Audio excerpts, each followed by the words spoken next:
Well, welcome to Horsepower Heaven. This is where it's at right now. Summernats 31, and you are watching live from Canberra, our nation's capital, which is now officially the capital of burnouts, the Burnout Masters. Last year for Summernats 30, it was oh so big, seen by millions of viewers around the world. Well, today, hopefully, we're going to go bigger for Summernats 31. Thank you for joining us live on Facebook, wherever you're watching around Australia or indeed around the world. Have a look at this. Once again, we have a giant crowd back here in Canberra for Summernats, and they are ready. No, they are demanding to see the Burnout Masters. We've got the Burnout Championships happening in the background. We are not too far away from the Masters action happening here. We'll be going live with the Burnout Masters at 4 p.m. local time. But we've got lots in our pre-burnout coverage for you here today from Canberra at Summernats number 31. My name's Chad Nalon. I'll be your host today. I'll be joined by Jason Bean in the commentary box, and we hope to have your company here for the wildest burnout action on planet Earth. We've got the biggest names in burnouts. Guys like Gary Myers return to the scene here for Summernats 31. Can he go for a record third Burnout Masters Championship and add to the 7 Burnout Championships that he has won here in the past? It's going to be absolutely epic. And as always, the action kicked off in Thursday in traditional style with the City Cruise as Canberra once again welcomes Summernats back with open arms. Check this out. Getting hot in the sunshine. I'd like to welcome you to Summernats 31 and the Summernats City Cruise. Join me in the sunshine.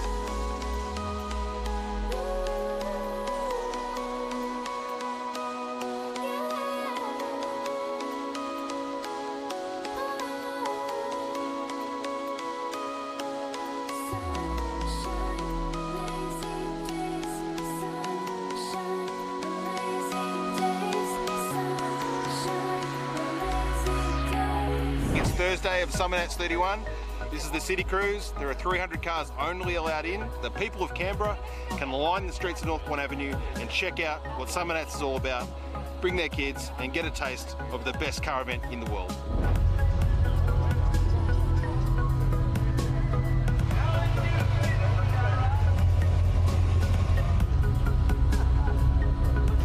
We've got over 300 cars here. A lot of car enthusiasts come here to really show off what they've been building for the last year, 2 years, 5 years, 10 years.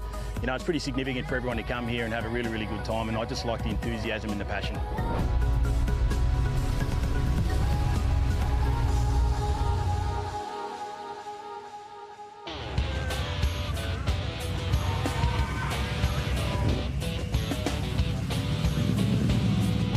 Cars down Northbourne showing off the might of the Summernats event. The crowd gets to see all the cars that are going to be involved.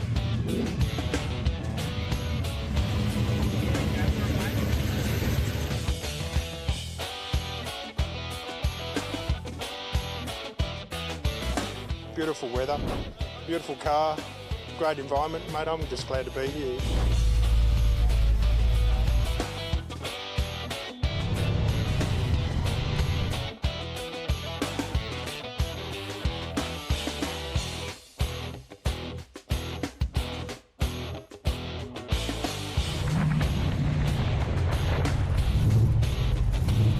Gives everyone the opportunity to show off their rides and get out there and absorb the acknowledgement and the praise from other people who are interested in admiring your car and seeing the hard work and the effort that you put into building it.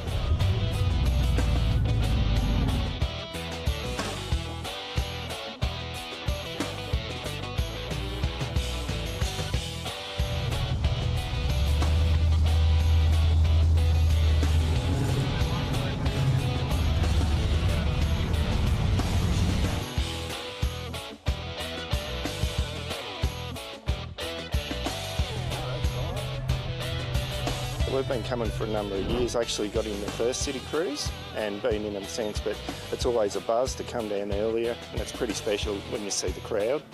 It's fantastic.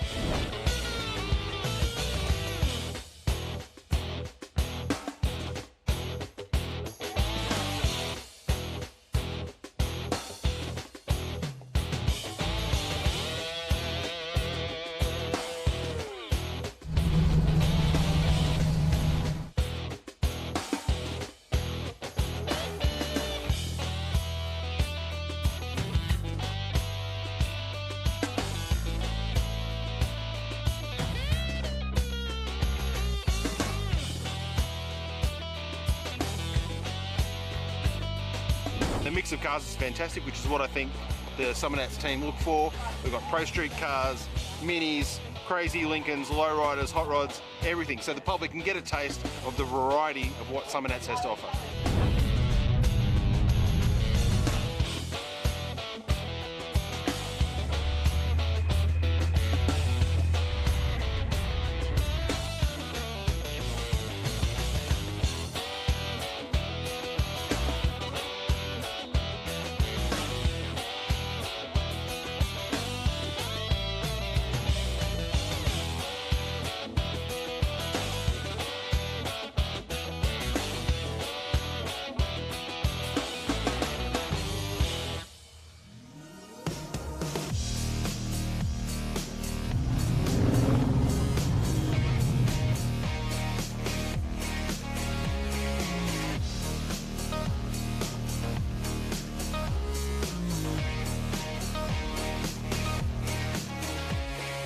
Feels pretty cool considering there's 2,000 entrants and only 300 are allowed on the summer cruise, so I'm pretty stoked that I'm allowed to go on the cruise. I've got a mate, Phil Hanley, and my brother Warren Martin, and we're going to run out and enjoy it. GoPro the whole thing, and hopefully it's it's a sweet run. It enables everyone, like-minded people, to get out and enjoy the car and socialise and be involved with other like-minded people who just want to show off their cars and have a bloody good time.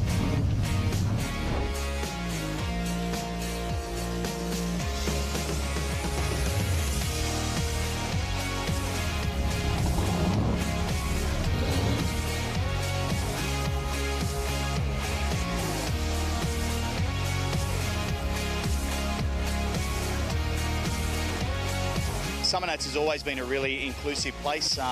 Everybody's on a level playing field at Summernats. Frankly, the more people that are here, the better, and we want everybody who's here to have a great time.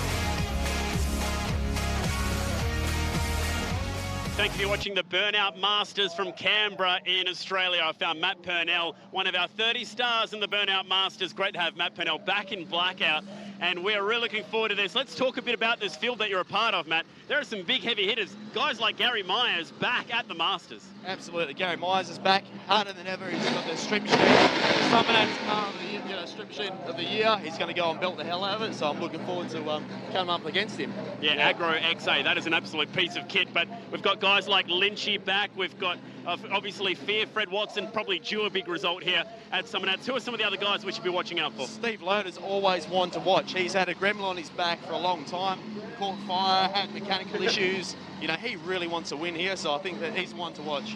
We've also got two reigning champions in the field in Eyeblown, Andrew Poole from Townsville in Queensland, and from Werribee in Victoria, last year's champ, Steve Nogas in Killer B. What's it going to be like for him as we get a few more burnouts going down here in the moment?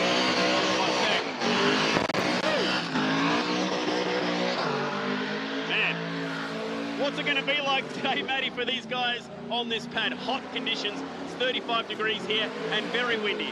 It is windy, which is actually a benefit to us today. With the wind that blows the smoke away, you just got to watch that you don't get caught up in the smoke. You talk about smoke scores, very important with the judges. What else are the judges looking for today? They're looking for driver skill and control. They want the whole use of the pad up and down, use the exit and entry chutes. Donuts both ways. If you keep doing donuts the same way, it's not entertaining. They want donuts both ways. They want you to stay on the noise, not on and off the gas. They want to see constant smoke, blow the tires, and then blow it out the back. Using the chutes just like that. Other things the judges will be looking for is fire. Obviously, you can't have a fire. You don't want to be stopping on the pad. You can't get reverse. You've got to knock the tyres off it, and you've got to drive away from the pad as well. You've got to drive off. Definitely got to drive off. Finish the skid. So. Finally, this pad is very, very unique. These two long chutes. What's it like skidding here at Summernats? What are the key issues when you come to a pad like this? Very compact. Yeah. The key issues is that this pad's off camber, so as soon as you start, it wants to tip the back of the car left, and you've got to try and carry a bit of speed to get over the top to tip.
highlights of the top 60 last night in the Maguire's Elite Pavilion, and there were so many people there, and there are so many people here right now keen to see the Burnout Masters. Of course, the last 3 golden tickets were up for grabs on Thursday during the wildcard skids, and as ever, they were oh so impressive. Let's reveal who those 3 were in our highlights reel from Thursday. Here we go. Well, guys, here we go. We're about to get ready for the last chance wild card shootout. There are only 3 spots available. 28 cars will start. Only 3 will progress through to the qualifying round on Saturday. She is a former champion here at Summernats, Debbie Gray, coming our way with this very, very tough Camaro. Of course, Debbie, undoubtedly one of the finest burnout competitors that this country has ever seen. We lost 1 tyre. We're looking for 2. There we go! 2 off!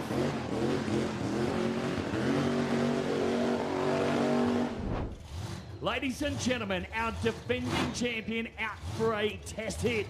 Here comes Steve Nogas. Pulls him into low gear.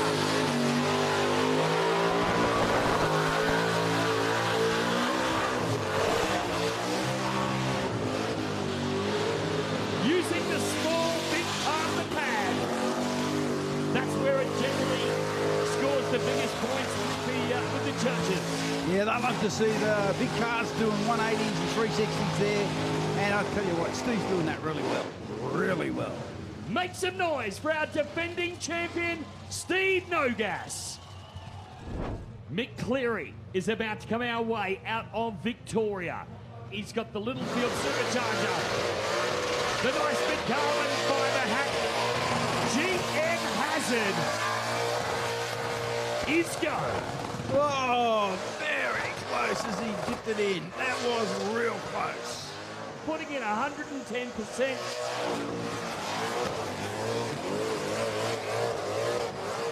Good revs on board, Kerry. Oh, major. That little small block is flying. Listen to that. Have a listen to the exhaust note, the percussion. Ladies and gentlemen, make some noise for GM Hazard. It's going to be Matt Looney in Flirty. The Victorian LS Power, all naturally aspirated. Oh, tipped it in nice and hard once again. Matt Looney, one of the new skids on the block, a relative newcomer to the world of the burnouts. Well, he's done that pretty well.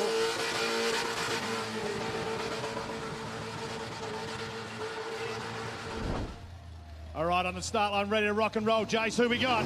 One of our Kiwi Carnage cars, Lizzie Gracie, about to come out right now. The 69 Camaro, competing here in the Summernats for the 3rd time.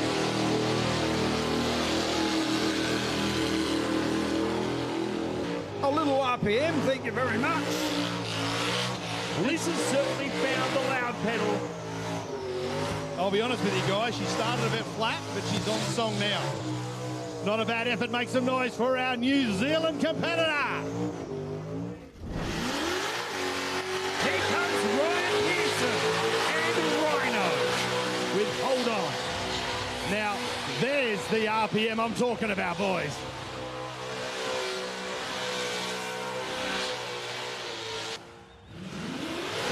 Oh, he's not finished just yet.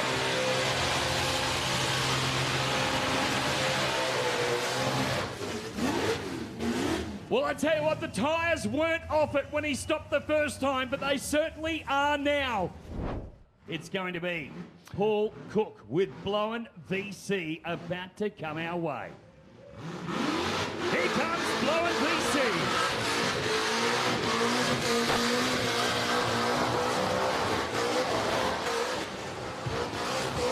Instant tyre fire. Well, instant fire out the back. Bit of an exhaust fire. It's throwing it. Fire, fire, fire! Harry Seaman out of Wagga Wagga with this Blowen 6-cylinder. Oh! Cough. The noise went away fairly quickly. It could be a hybrid. It might be a hybrid. This car about to come up is that of Ross Heasley. Something's wrong with this car.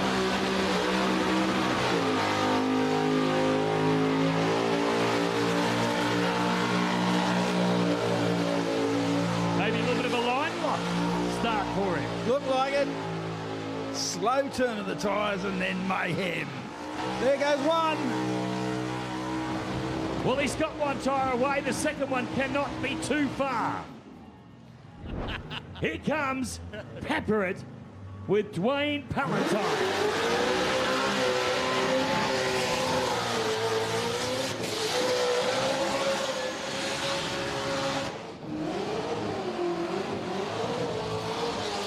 Oh, it's getting hot in here.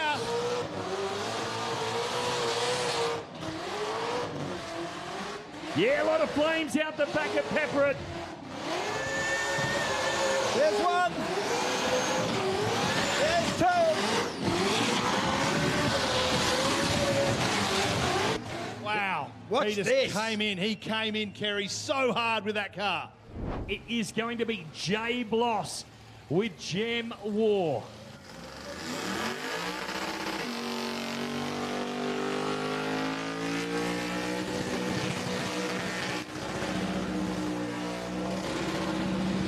Yeah, well, he's just carnaged down one tyre. Red mist is coming, boys. Red mist. Yeah, you can hear that by the fact that he's on the limiter. Two. Gone. Forever. Oh, I think we've got the red mist hitting hard. This is when the punishment of the cars begin. Give him a round of applause. Yeah. Not a bad run. Michael Sheridan about to come our way now with the one angry UC out of South Aussie.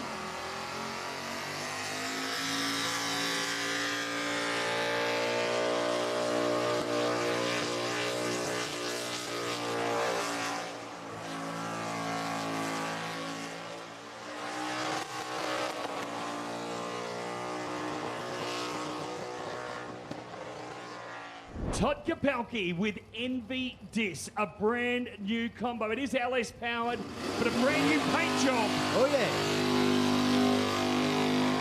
Went and competed right throughout, Queensland and also New South Wales throughout 2017. He smoked us in. That's the first time that's happened. Well, he's down in that dangerous part of the world. He certainly is, but so far, so good. And Envy Dis with Todd Kapelke getting the job done nicely at this stage. Somebody's excited. There's the tyres. Oh, that's a good skid, guys. That's a good skid. That's a benchmark skid. Make some noise. Of course, it is Peter Gramusa out of Powerhouse Engines with At Risk. Send it, send it. Whoa!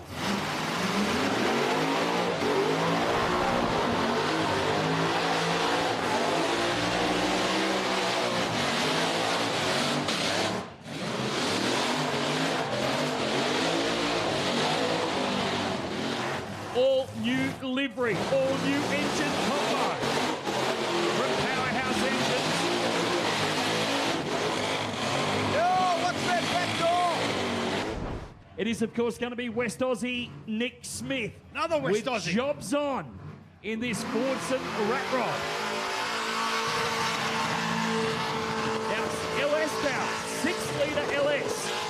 Love it. Wow, ran it in hard, boys. Ran it in hard. Got those thunder pipes working.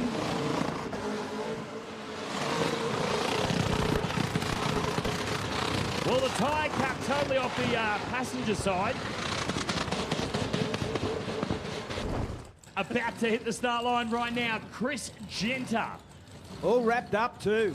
Oh, beautiful car.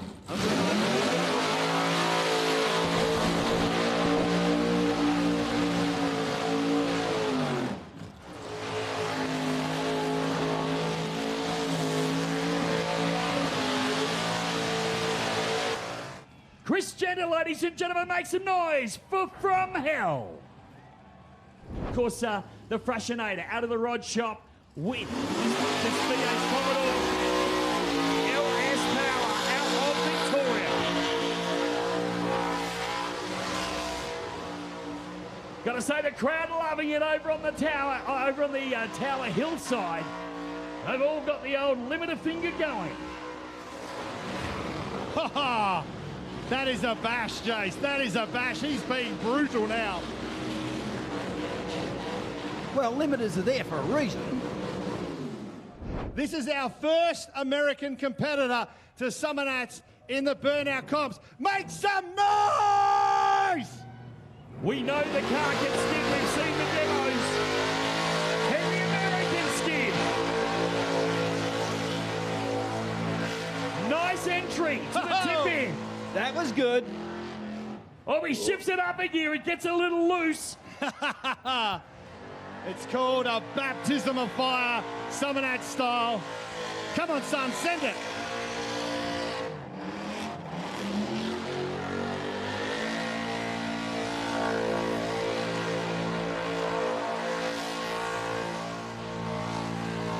Well, he's getting it pretty good now. He's going all right. There was just a punctuation at the start that's going to hurt. Oh, he found the limiter. He's found lots of limiter. Yeah, well, that's where you go. Tell you what, he's got the passenger side off, driver's side, the only one remaining. Well, I'll tell you what, that deserves a big round of applause. Gets One smoky tough there. HD. One tough HD. He's earned that number plate. It's his. He's keeping it. Watch this. Oh, come on, Wazza! You wanted some purple mist. You wanted a limiter bash. He's got it.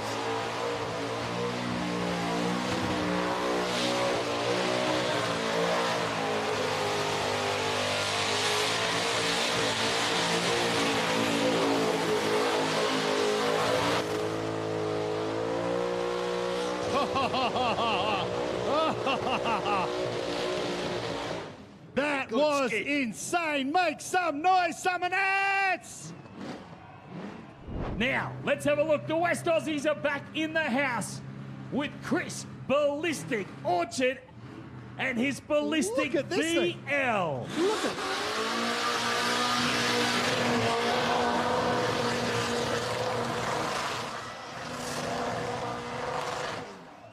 Oh, a little bit of a pedal just near the side of the pad.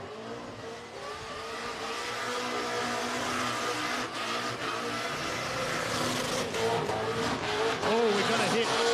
Right-hand side rear's taking a hit, boys. A big one. Wow.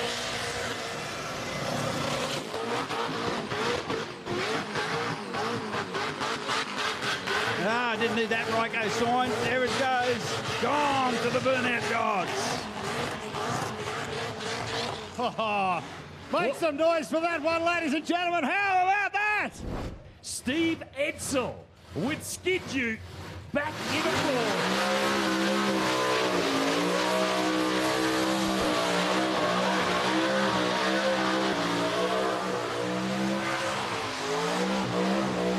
All new engineering, all new engine out of B&R Engines.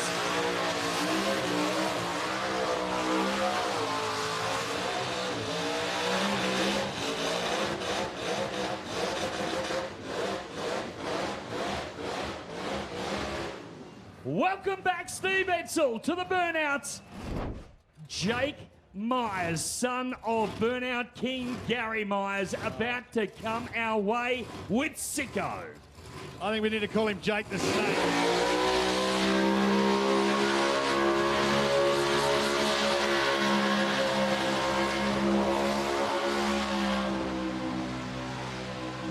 Oh yeah, here we go, boys. Here we go.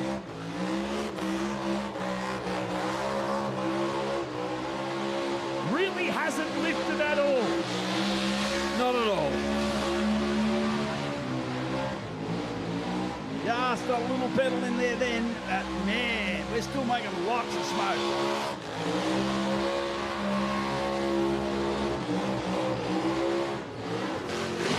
Oh no! Bit of touch parking on that one. Just slid away.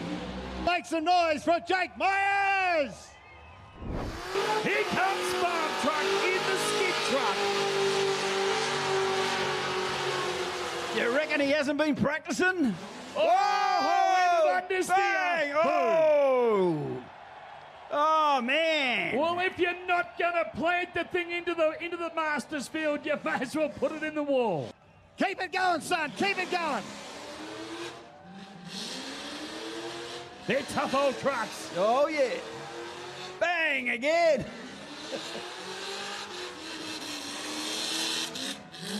Oh, it's a lot of truck. Whoa! Oh, he can drive. He can drive. Come on, Summernats, make some noise. We know he can drive. He is the street outlaw king. He's going to do it again. He's going to do it again. Boom. Oh, bigger Oh! one. Give it up, ladies and gentlemen, for Farm Truck. It's Nathan Predo out of Newcastle and Kerry. Yeah, he calls it overcast. Well, it's about to get overcast with a lot of smoke clouds. 1 tonner. Blown injected alcohol.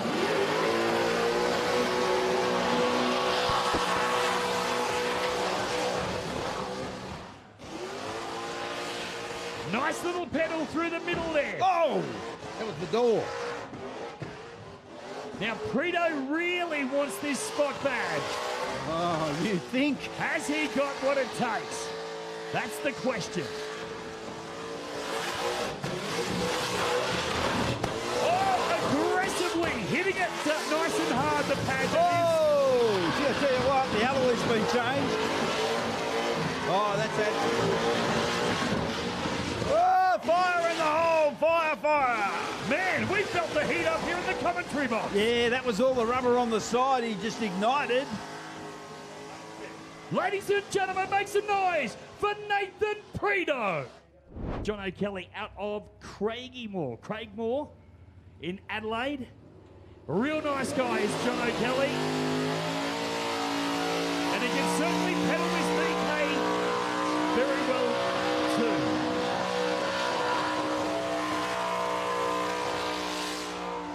Strong smoke for the naturally aspirated LS. Powered Holden Commodore.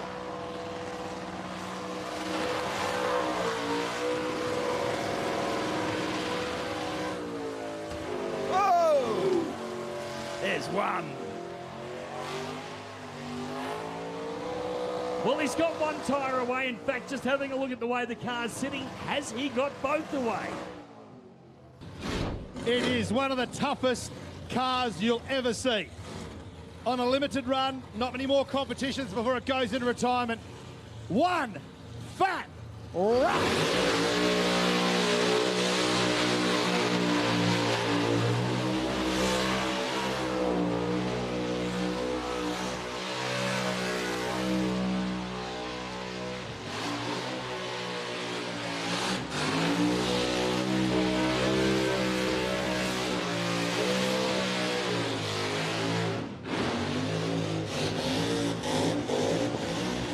He's cooking it now, he's cooking it now, it's hot. Boom, straight off the wall, left-hand side, fire down. He keeps into it, still going. Summernats, make some noise! Well, ladies and gentlemen, it's going to be Jake Higgs with Foggin out of WA, about to come our way right now for WA Performance. He's sending it, he's got some pace. Well, I'll tell you what, it's looking good so far. Jake Higgs is doing a cracker of a job down here in front of us. Oh, this is huge. This is huge. Well, he's fogging in the Polytron Extreme burnout pad. Oh, did he get that right? No, he's got himself stuck. Yeah, what a shame. Now, he's had to grab reverse gear. That will cost him 5 points negative. So wherever he was, just, whoa, gee, that come off with a bang. Great job. Give him a round of applause, Summernats. Certainly a good skid indeed. Okay, here we go. Out of New Zealand, Ian Smith. Boss.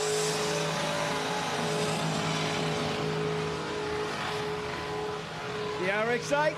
Good, a little bit of horsepower. Good old Sambo. Ian Smith out of New Zealand, back for his second crack at the Summernats.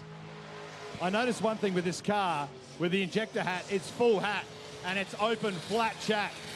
So I reckon this engine's really at top of its duty cycle there, boys. Well, the tyres are just about to come to the end of theirs. Good call, Kerry, as one goes down.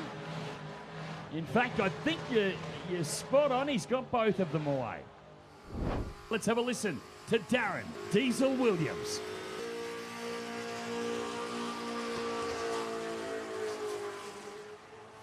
Hasn't lifted yet, boys. Almost sounds like it's got mufflers. On the limiter. He has not lifted that off yet. That is a phenomenal burnout. Yeah, that's beautiful.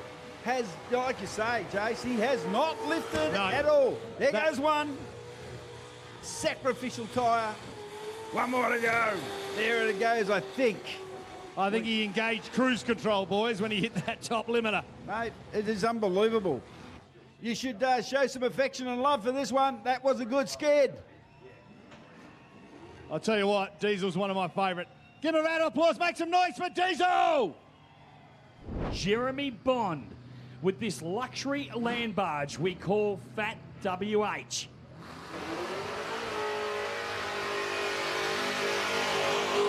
a little bit of a custom no bar rule.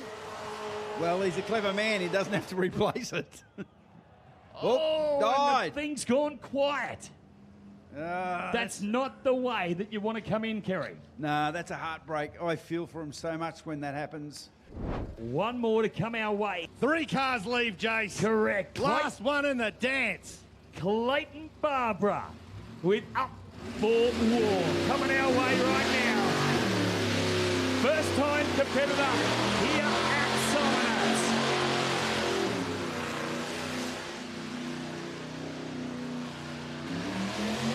Car actually a little lazy to what we normally hear from him. Normally he's that full speed attack. Similarly to what we're hearing now. Took a little while to get there.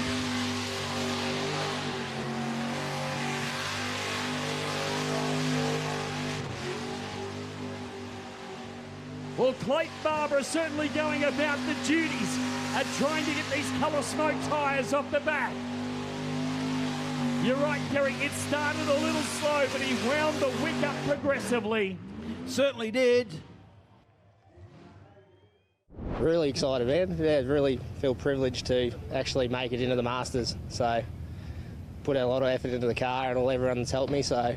Yeah. That's my mate's new engine. He hasn't put in his own car. Oh. He got it built so I could get here because mine is not ready.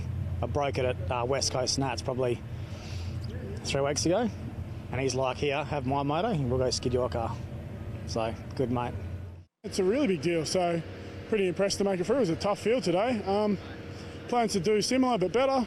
Just go fast, that's what I do.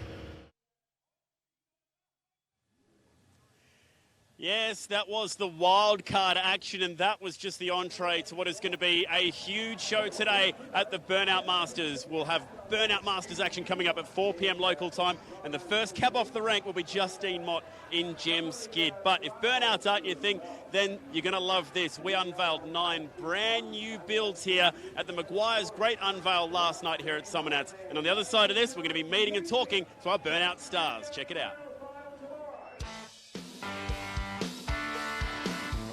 Dad started the build many years ago. As I grew older, we both ended up taking the build on together. And yeah, as you see it today, plenty of man hours. And yeah, the finished result is well worth it in the end. Okay, so we stand here and we can see a flip front, we can see it's a 2-door. What can't we see? Under the bonnet, we're running a 4.2 litre Stroker twin turbo 1UZ FE, 3/4 chopped and shut HQ chassis, CRS tubular front, upper and lower arms, 9-inch 4-link coilovers. Is there any reason particular that you chose the Toyota engine? Just wanted to go outside the shell. Everyone these days, LS, Chevs, just wanted to be something completely different. As the car is, it's completely different as it is, but we just wanted to go that next level. And we thought 4 litre, twin turbos, what more can you want? This car is, no doubt, built to go fast. Let's take the top off it, shall we? It's pretty hard to believe, Chick, that the Commodore actually turns 40 years old this year. 1978 was the year of the first, the VB Commodore. This one's not a VB, but have a look at this. I think just the big scoop on this says, you know, I'm here to play, and I'm here to play pretty seriously. And here we are with this absolutely stark white and blacker than black car. What a contrast. Isn't that amazing, you know? And all about being outstanding. Craig Morrow, congratulations. A gorgeous car, and yes, what's the story with the bench seat? I don't know that I've seen a Commodore with a bench seat, so where'd you get this one? Well, it was a wedding car and I needed 6 seats for the 5 groomsmen. But, yeah, so I need the extra seat, so I thought I'll put a bench seat in the front, put the shifter on the dash and it'll work. When I first saw this yesterday, it was the colour that made me go, oh my God, look at that. Now, Chick, you and I have been involved with Summernats for a long, long time.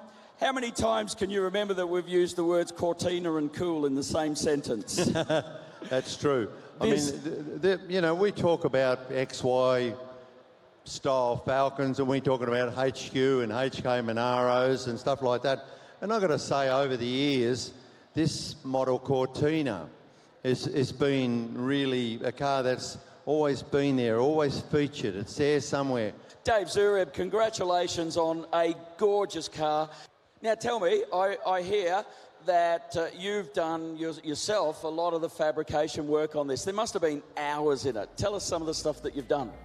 Yeah, I helped with the panel beating, fab work. I've done all the fab work and all the bolts. When I saw this car the other day, I looked at it and I thought to myself, I know there's something different about this car, but I really couldn't quite pick it. And when we take the lid off it, I wonder if you might pick it as well. Let's have a look at this. Yeah, look, it's a 34 3-window coupe.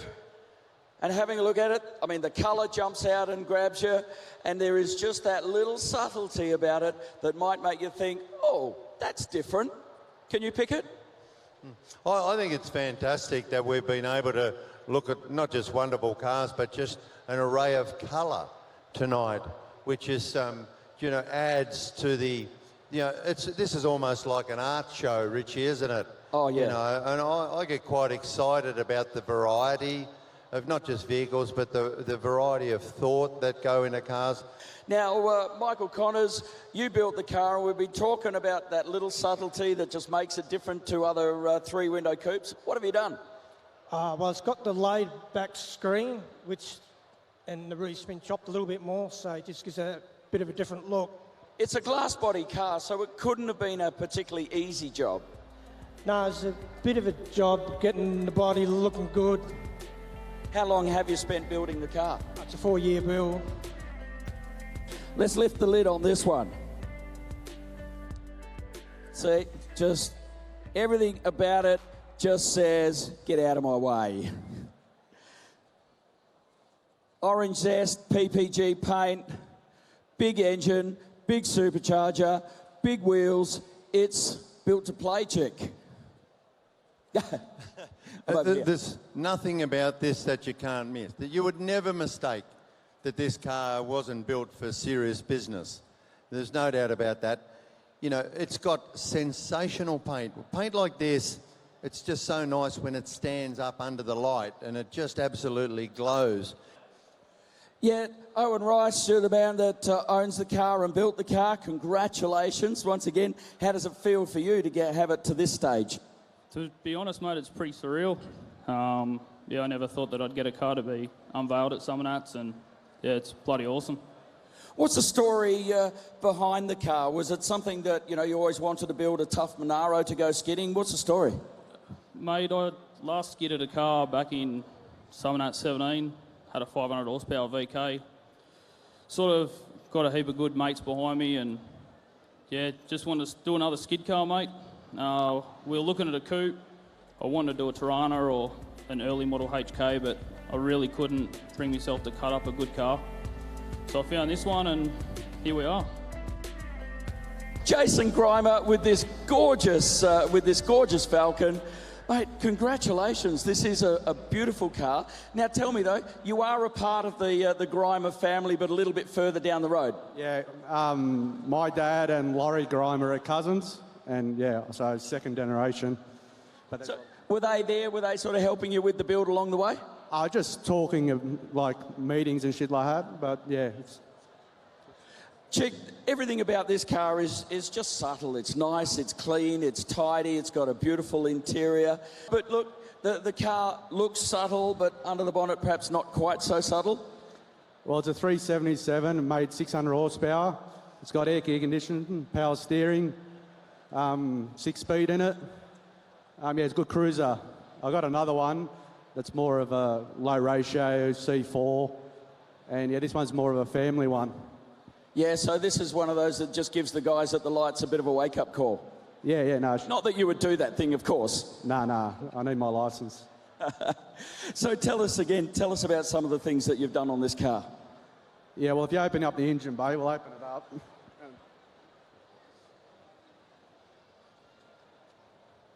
Oh, look at that. Just clean, tidy. It's out there. Yeah, so tell us, what are we looking at? Well, I got rid of all the bonnet lock and smoothing that off. On the front where the battery normally goes, it's all been smoothened off. All the shocky tails have been welded. Brake booster's been gone.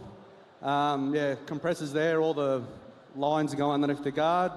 Power steering, reservoirs on this side, overflows that side. Yeah, it's just good, street, neat, clean car. This is Chris Clout's awesome HQ ute. And Chick, the first thing that you see about this is just smooth. Chris, yeah, you and a team of thousands have put this car together.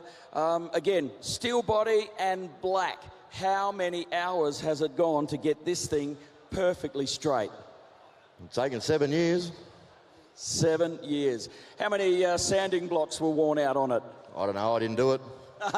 Well, that's easy then, isn't it? But have a look at this, Chick.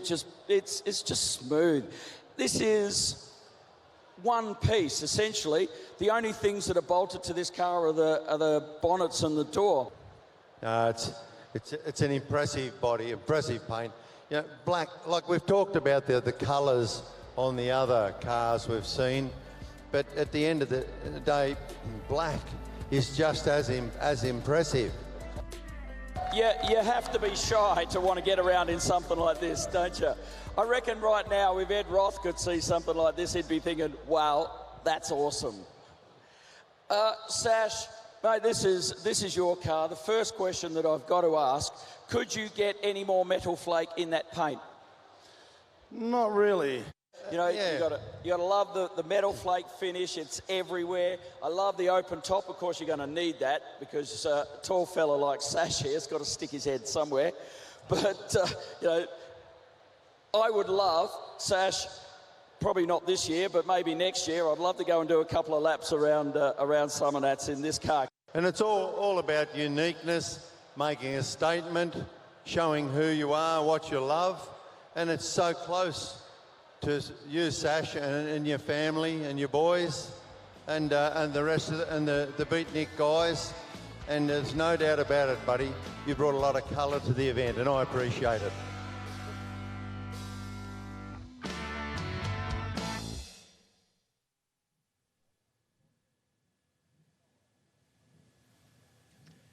Well, as always, there are just some epic builds always showing up here at Summernats, and that was no disappointment last night. Not going to be any disappointment when we go to the pad. In 10 minutes' time, the Burnouts Masters not too far away. And we've got a huge field of West Aussies in particular. I think there's 10 out of the 30 drivers that travelled over from WA, including Pepperit, Dwayne Palantine. And we're officially announcing Palantine as the capital of burnouts today. How was the pill draw for you, Dwayne, and are you looking forward to a skid today? Good. Third in the run. I wanted to be first to get it out of the way and watch the rest of the boys. Really? skid. No one ever wants to be first. I'd rather be first and get it out of the way. I'll kick back and watch the boys and see how they go. Third's good. We're just going to go out there and have fun. Yeah. Make it happen, mate. Best of luck today. That's a sweet-looking rig today. Qualified via the wildcard system, just like this Toronto as well. Envy Dis coming up via the wildcard system. A Queenslander ready to go. But one of the local boys, where's Adrian going? I've lost him. Here he is. He's out the front. Skidmore is back. Here he is, chilling around the front. Two local entries, Nathan Sutherland and yourself, ready to go. What's new in this wild GK Sigma? Anything at all? No, mate. No, I just got the hat and the all health checked, and you're ready to go, mate. What's the plan for the local crowd today? I'm not sure. See what happens when you get out there. Yeah, that's exactly right, mate. Pill draw for you? How did you go? 25. Happy with that? Yeah, it's mad. So, yeah, it's going to be a hot one, but... It is unbelievably hot out there. Try and stay cool. Fire suits, a brand new thing coming into Summernats for this year. We're going to see all of them. Very familiar looking cars down here today as well. We've got some guys who are used to seeing, particularly this guy, last out today, Fred Watson. You have drawn lucky last. Is that a lucky thing at all? Oh, to me it is, yeah, definitely. I love going last, so hopefully mentally it will help me. Fear. There's a lot to be feared about this car. You've had so many good runs here before. Bad luck last year with that broken crank. Anything changed on the car? No, we basically went home, put a new crankshaft in it. Same motor's been in it all year. It's been good to me, so if it wasn't broken, I wasn't going to fix it. So hopefully no big fire, and we can drive out the other side. There are so many fans of Fear, particularly on the West Coast. Best of luck to Fred Watson. Oh, we are in... Probably you'd have to say burnout royalty. This is Agro XA. We're used to seeing him in a 66 Mustang Coupe, but nowadays he goes skidding in this wild XA GT. I'm going to pop around for a chat with the one, the only, Gary Myers. It's so good to see you back in the Burnout Masters. Can you talk us through this car? Your first ever car was an XA. Yes, yeah. My second car was an XA 6-cylinder 252V top load car. So it would have eventuated into the Burnout Mustang, and the only reason I sold it, it just had rust coming out through virtually every panel on it. So, and because I was only apprentice back then, and I just thought that was all too hard, so we swapped and sold a bit of stuff after that, and that's when we purchased the Burnout Mustang in Sydney. And back then, yeah, we paid $7,000 for that car, drive it home from Sydney. So yeah, it's got a lot of history. So. But this car here, the Executor, I bought it as a wreck. It was written off. It was a genuine XA GT, but it was destined to be a drag car when I bought it. It was just a body shell. It had a big T-bone, had another 1/4 inch sill on it, but when I got it, it had no floor pan in it from the rear taillight panel right through to the firewall. So, yeah, so it was just a bit of metal, you know. So we brought it back to life, and I've been collecting two-door stuff since I was 17, so we had enough parts to put it all back together. Wow, best of luck today. We're so happy to have Gary Myers back here in the Burnout Masters. We're also happy to have a bit of new tech to help with the coverage today. It's our brand new cable cam. We took it for a bit of a test run last night in Maguire's Elite Pavilion.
Live from Summernats 31, the Burnout Masters. We have a packed crowd here ready for the Masters today.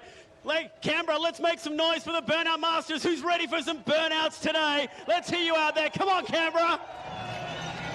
And check it out, we've got a very special guest lined up for everyone watching, particularly in the US of A. How familiar is this car right now? It's gone through hell to get here right now, but the actual boys are in there with the dueling flags, and now it's Asian at the wheel. Asian, it's up to you now, man. There's a lot of people out there ready to see a big skid. How you feeling? You know what, man? I'm not trying to embarrass anybody. I'm going to get out there. I'm going to get the tires as hot as possible. I'm going to try to pop these bitches one way or another, whether I got to press the nose against the wall and stick it to the wood. I love it. This car's been through hell and back this week, but you boys and the TAFE students are not giving up. This is for the students and instructors at CIT and all of the burnout experts that handed down advice this weekend. This is all for fun, and this is all for the students. Asian, you are live right now into the venue. Everyone here can hear you. You are live on Facebook. Everyone around the world can hear you. Have you got a message for the fans? Summernats, stand up!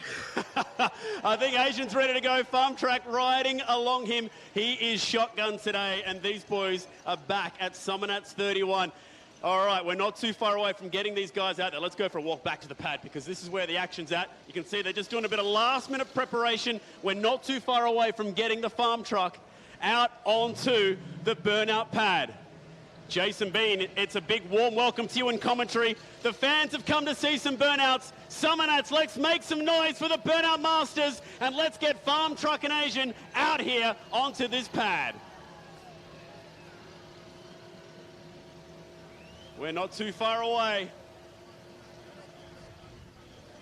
Yes, I am. Look at this crowd here today. It is packed house for Summernats 31.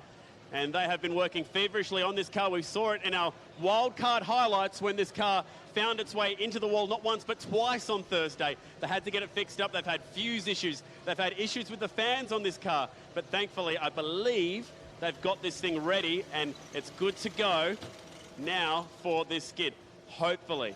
I believe we've got Jason Bean standing by in the commentary box as well. Jason, it's a warm Summernats welcome, 35 degrees warm as a matter of fact to you. Let's get some burnout smoke happening here today. Jason, let's go. Well, ladies and gentlemen, welcome to you from around the world. We are about to get underway with the toughest burnout competition on the planet. We have got 31 cars that will be coming your way, and only 10 of them will be making their way through to the final tomorrow. It is going to be an absolute thrash fest. 31 of the best. They've qualified all year long. It is, of course, as I said, the hottest contested burnout comp. And throughout 2017, burnout competitors from Australia, New Zealand, and now America are here to do battle on the toughest cauldron in the land. Farm Truck and Asian, they came to Summernats in 2017 and the boys were so impressed with what they saw, they had to come back to be a part of it here in 2018. And here they are with Asian behind the wheel. Farm Truck took to the pad earlier in the weekend and you can see those creases in the front guards. He didn't have too much luck. He in fact put the big shed into the wall, not once, but twice. So here is Asian. He's decided to slow the process down, although now he's got himself caught right up against the concrete barrier. Well, and that's not the way we do burnouts here in Australia. To be fair, he did actually promise he was going to do this in the starting area. He said he's going to park it against the boards and just put his foot down. It's very NASCAR style. It is very American style. We see in the US of A many times they strap the cars down on a steel plate and they do static burnouts. The only negative with doing something like this is you can dig holes in the asphalt pad, but you don't score any points with the driver control as well. It's dying a slow death, the farm truck here. He's trying to get the RPM back up. Here we go. We boys have come to party at Summernats 31. I think the party found them. The party is always around Farm Truck and Asian. They've got the dual flags, as you mentioned before, Chad. And Asian just climbs out NASCAR style. But he's still moving at a pretty rapid rate. Now he's got the handbrake on. He's going to get out. He's going to celebrate with his big crowd. Summernats 31. And the new cable cam is just brilliant, catching the action. Still got enough energy for some burnouts. It is like at least 50 degrees out there. You know, the boys, both Farm Trucker Nation, along with many of our other American visitors, you know, they do not have any They don't have any delusions that they are, in fact, you know, that we here in Australia are the best at what we do with the burnout scene. Yeah, they confirmed that last night, didn't they, under the elite pavilion from Maguire's. And here we are, the replay. He was edging his way ever so close towards the wall. It was a matter of time before he found it. I don't think, Chad, he needed to do that because he was actually going pretty well. He was doing a good skid. He was. But he wanted to deliver on his earlier promise, and it's exactly what he did. And the fans here at Summernats, they absolutely adore Farm Trucker Nation, and it's been so good to build them a burnout truck to have here at Summernats 31. They've got the now compulsory fire equipment jackets and pants off, and they're going to salute the crowd here in style before they head out of here in the farm truck. And that's not a bad way to kick off Burnout Masters. Like you were saying, Jace, in the beginning it was quite smoky and all going quite well. Yeah, look, had he just kept that slow and sort of very meticulous style of burnout approach, I think Asian could have got away with the skid truck going the way he did. He whipped it around beautifully there, as you can see, and Farm Truck, well, he's got the flags flying out what we know as the driver's side, but it is in fact the left-hand hook. So, well, the Americans, they love our Aussie burnouts. We saw Cletus also from 1320 video earlier in the weekend running Nathan Patterson's little brand new Corolla, and I've got to tell you, he did a sensational job. Yeah, that was impressive. That is a $100,000 build just about on that thing on Thelma, which is an unbelievable little beast, and he did a great job. That sky angle that we'll be taking all weekend long here on the stream is an epic view, and that shows you just how big this crowd is for Summernats 31. They've come to see the best in burnouts, and Jason, that's exactly what they are about to get. Indeed, they are. 31 cars. As I mentioned, throughout 2017, we saw a total of 31 cars added to the field that will be contested this afternoon, and we will be taking just 10 of those through to the finals tomorrow. It is a do-or-die afternoon, Chad. And every year, Jace, we do this. Big names, huge names miss out. Guys like Steve Loader even struggle to make that top 10. He's on a horrible streak of missing out. He'll be so keen to make up for that today. He's coming out in position 8 in the order today, which is better than where he usually qualifies. I was about to touch on that, Chad. It is much better than where we've seen him previously. The reason being is because from the past 4 years, he has in fact pulled number 1, which is not where anybody really wants to start. They want to follow, they want to chase what's already been set as far as precedence. You don't want to be the guy to come out first and set the bar. Well, it won't be a guy out first today, will it? We've got Justine Mott.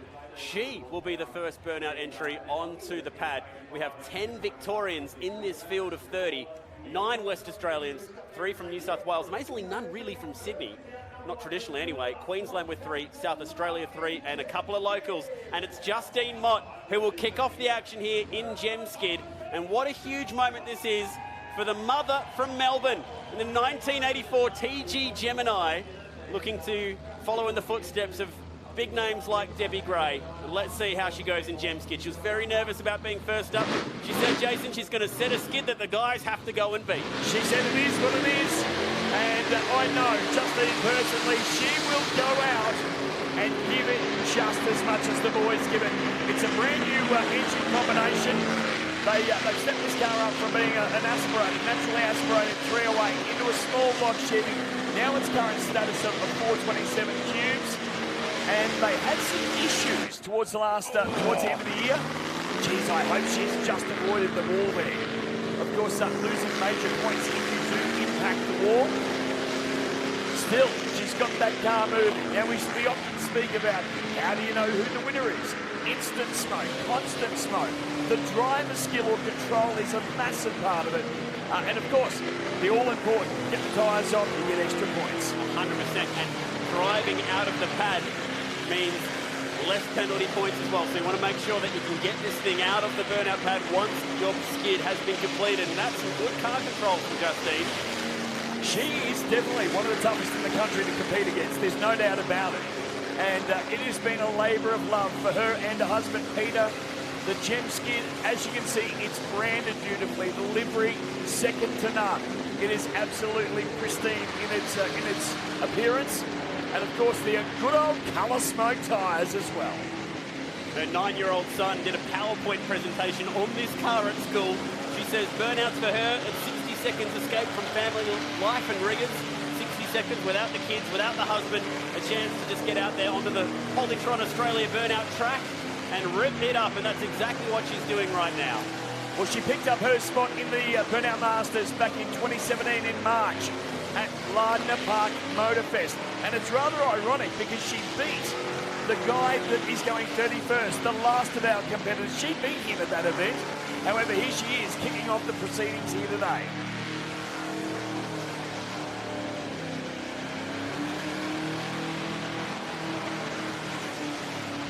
Long skid, a while to get that first tyre down, but she's got there.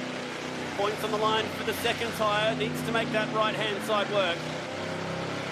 Now the ruling is 1 minute as a minimum. They can go as long as they like, but the 1 minute minimum is in play, and I think she's certainly surpassed that. Well and truly, there's Justine, our only female competitor in the Masters. You know what, she will be absolutely wrapped that the job is done. Did that tyre just blow? The second tyre just blew sitting there. I could have swore I heard it. The crowd cheered. A little bit of elimination there after the fact, but nonetheless. Yeah, they're both down. Justine, she'll be very happy. And of course, as you mentioned, she will score extra points. Sorry, she won't score extra points. She won't lose points if she drives it off the pad herself. Motor's still running, so that shouldn't be an issue. So minus 10 points off her overall score if she doesn't drive it off the pad. And I think she's going to keep those 10 from her original score as judged by our 4 judges. Well, there you go. First out onto the Polytron Australia burnout track, and replays now.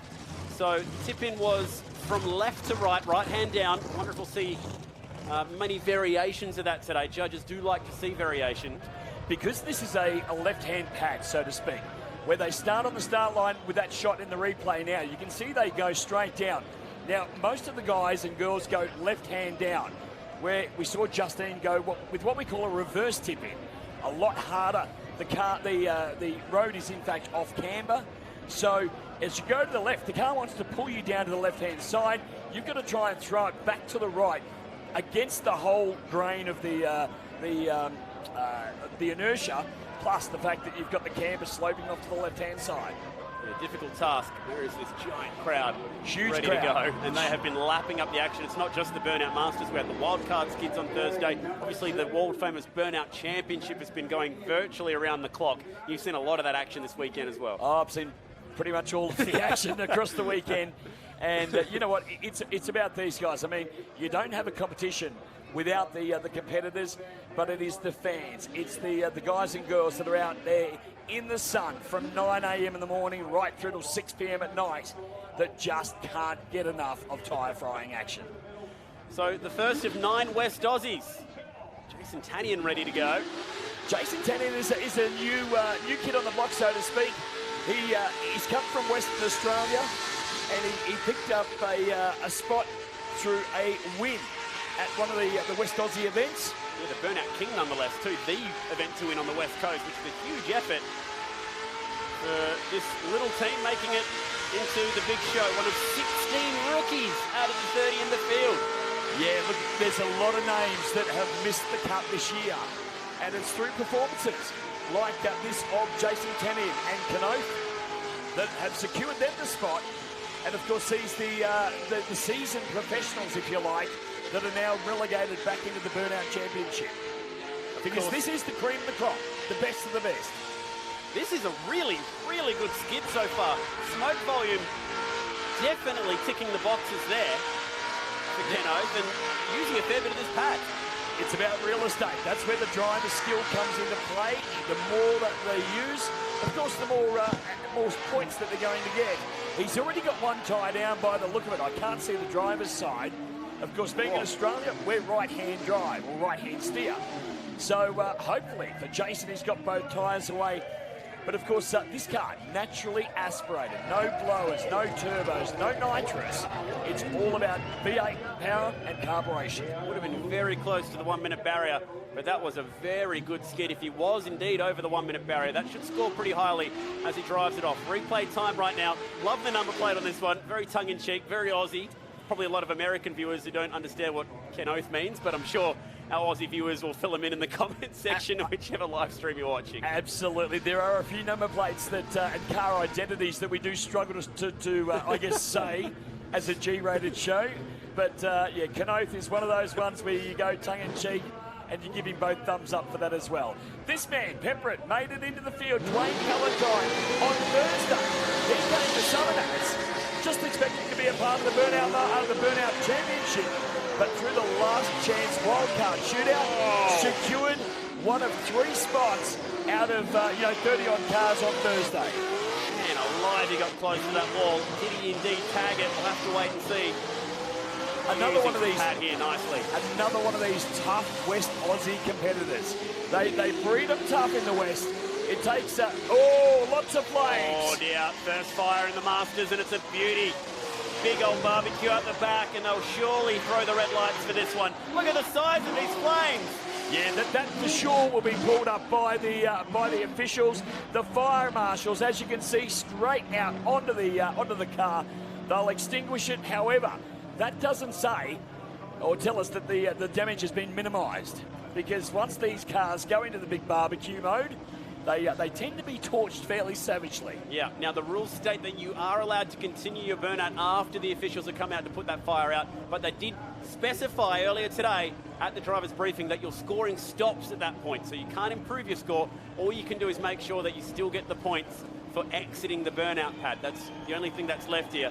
And Dwayne is trying to big up this crowd before he gets back on the loud pedal. He's called the fireys over for a quick chat.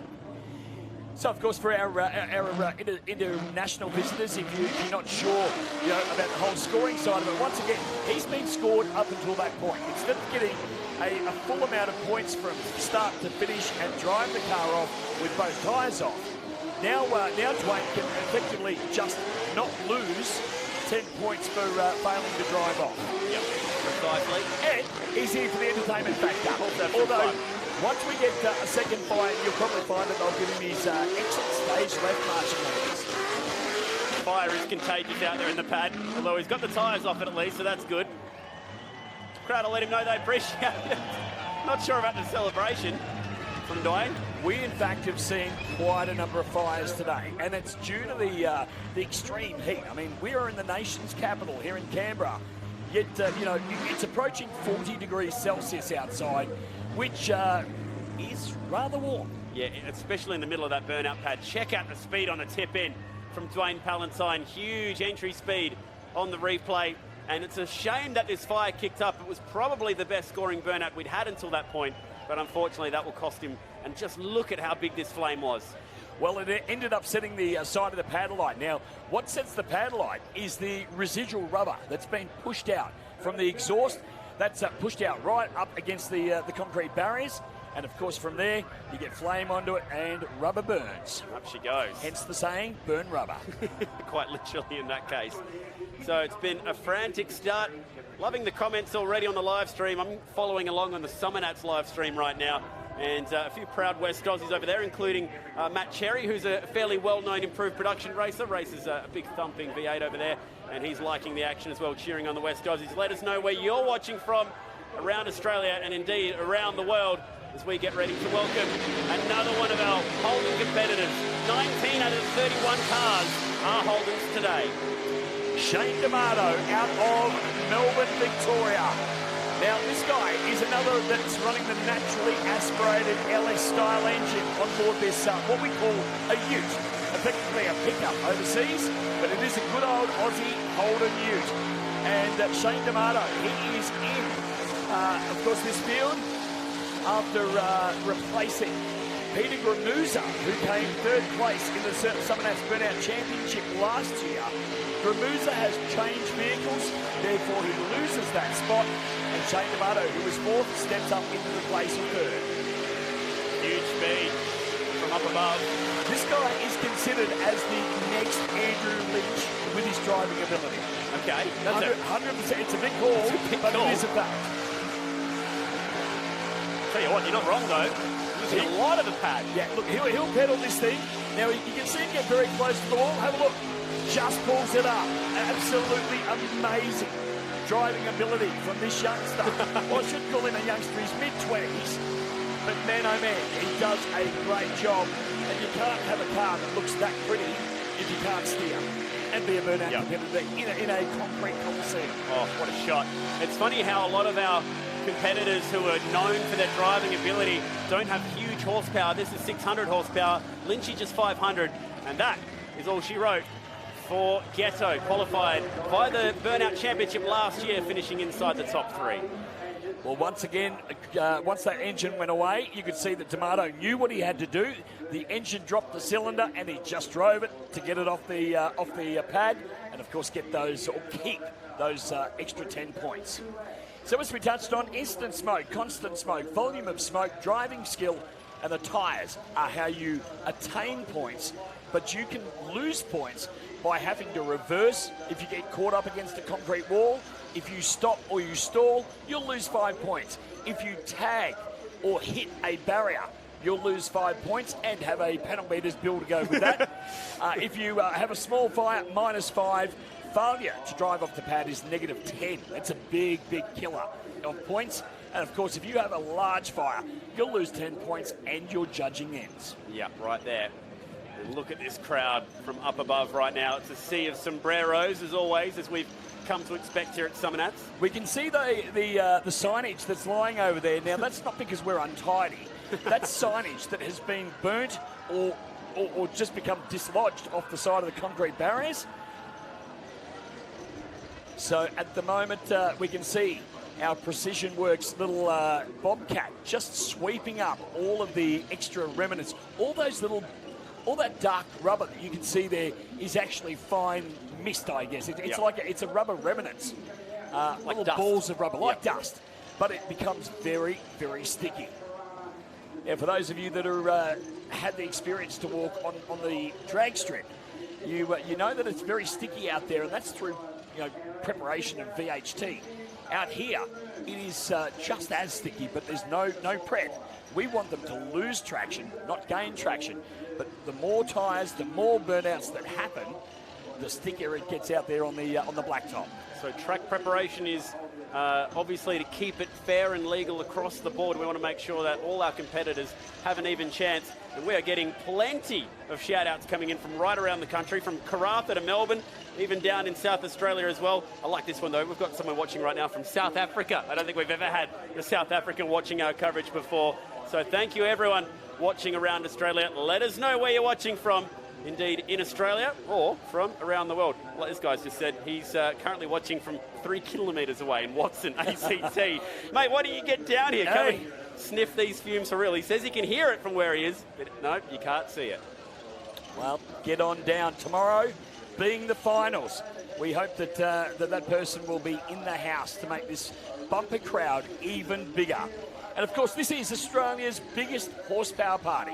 It's not just about the burnouts, however, they are a major part of this show. But what you can't see over behind those grandstands is a massive showground arena, and it is absolutely encapsulated with camping, with pavilions, with, of course, everything from the dyno cell where we're measuring the horsepower heroes, through to our Maguire's pavilion, which has the most beautiful eye candy in the form of motor vehicles that you could ever want to see. We've got grass events happening out there on the oval, and of course then you've got what we call the main event right here on our on our Polytron burnout pad.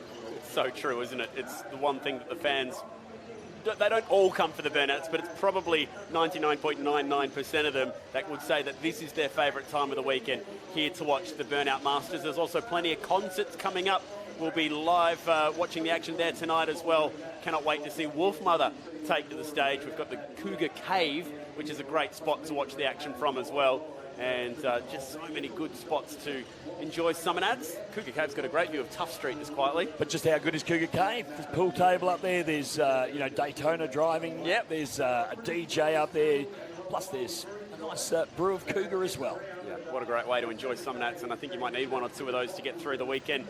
It is nearly 40 degrees here this weekend. Definitely out there in the middle of the pad, it would quite comfortably be touching 40 degrees. Probably 50 degrees track temp. Cabin temperature in a methanol burning car today would easily be up and over 50 degrees. It is a hot, heavy day here in Canberra. There's been plenty of action so far in the Burnout Masters. We kicked it off with Gem Skid, our one and only lady in the field. This was very, very impressive.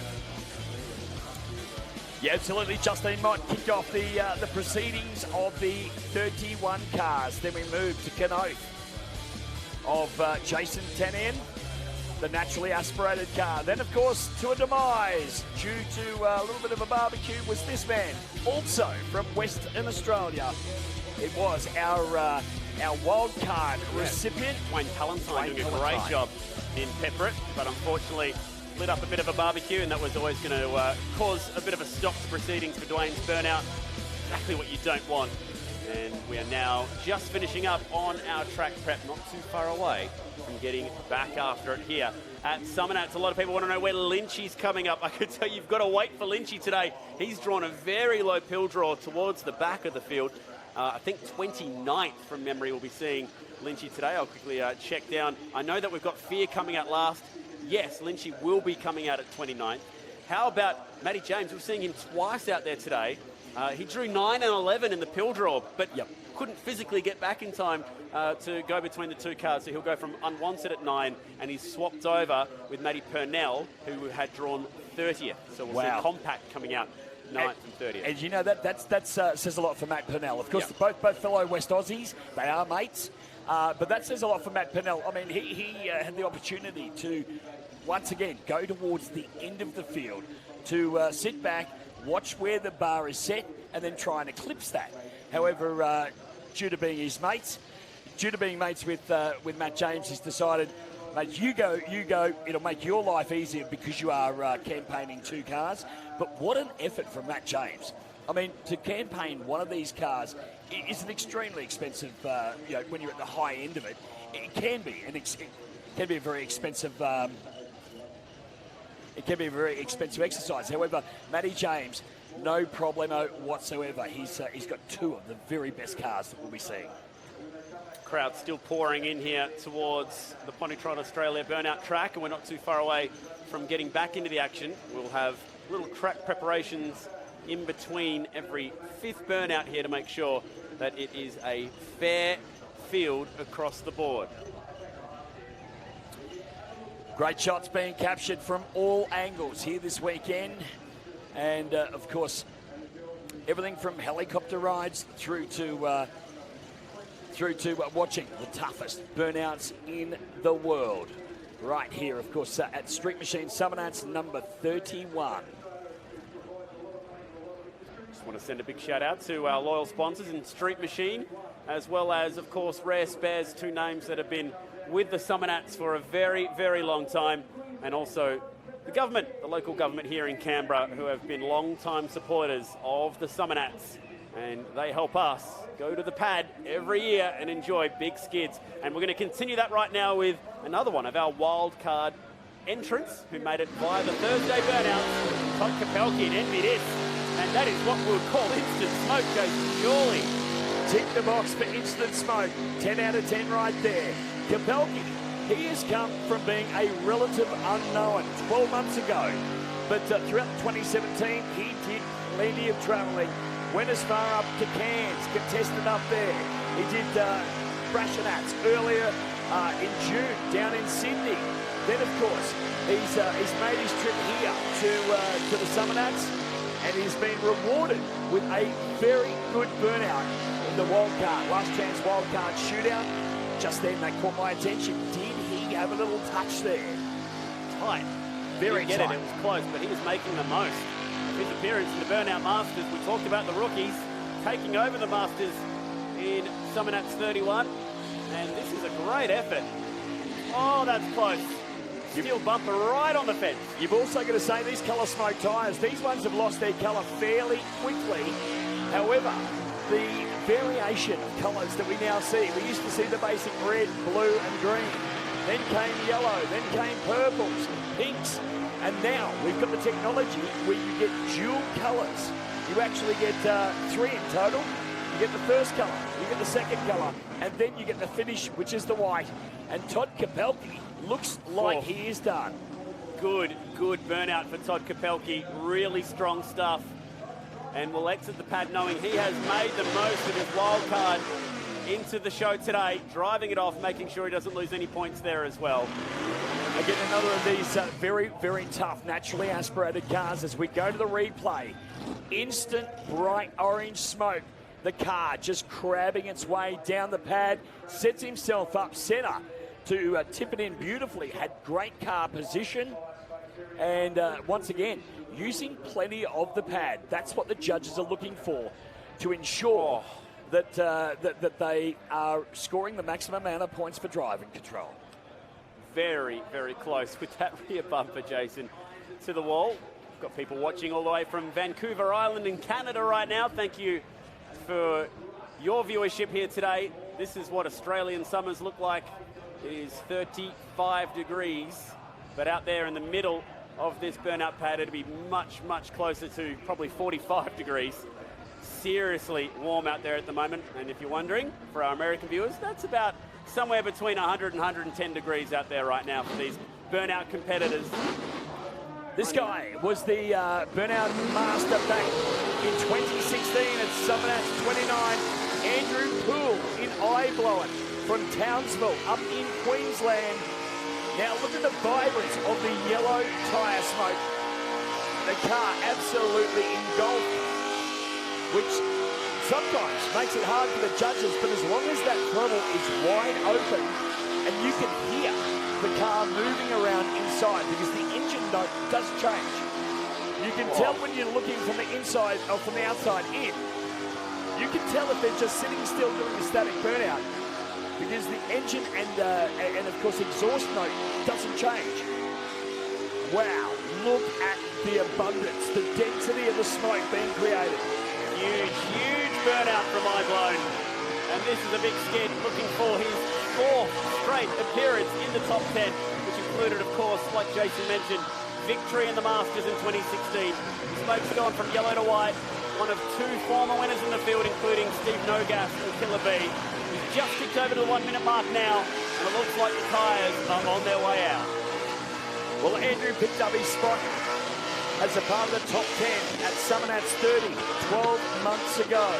And that is what gave him the rite of passage into the competition this weekend. Looks like the job is done. Tyres are off. Crowd are happy. And I'm sure Pooley is stoked as he jumps off the rear boot lid or trunk lid. A good little celebration, that one, for our American viewers. Yeah, absolutely. Off the trunk. Put at the front, trunk at the back. Here we go. Replay time. And plumes of big, fluffy yellow smoke on this burnout from Andrew Paul. And Eye-Blown once again showing why they have been so successful in this competition. Gone back a skid as well to envy this, which was monstrous earlier today. And then Eye-Blown finishing it off nicely. Well, we've got, what, 5 down? I believe 7 at the moment. Wow. They're coming thick and fast at us, as we can see on screen. This is number 7 now, Jay. It is number 7, mistake. so Yep. 6 down. And a moment ago, we saw on screen the man that will be next up. Of course, debuted this car, that Ford XE panel van. Debuted it 12 months ago, but wasn't new to the sport of burnouts. In fact, has been competing for quite a number of years.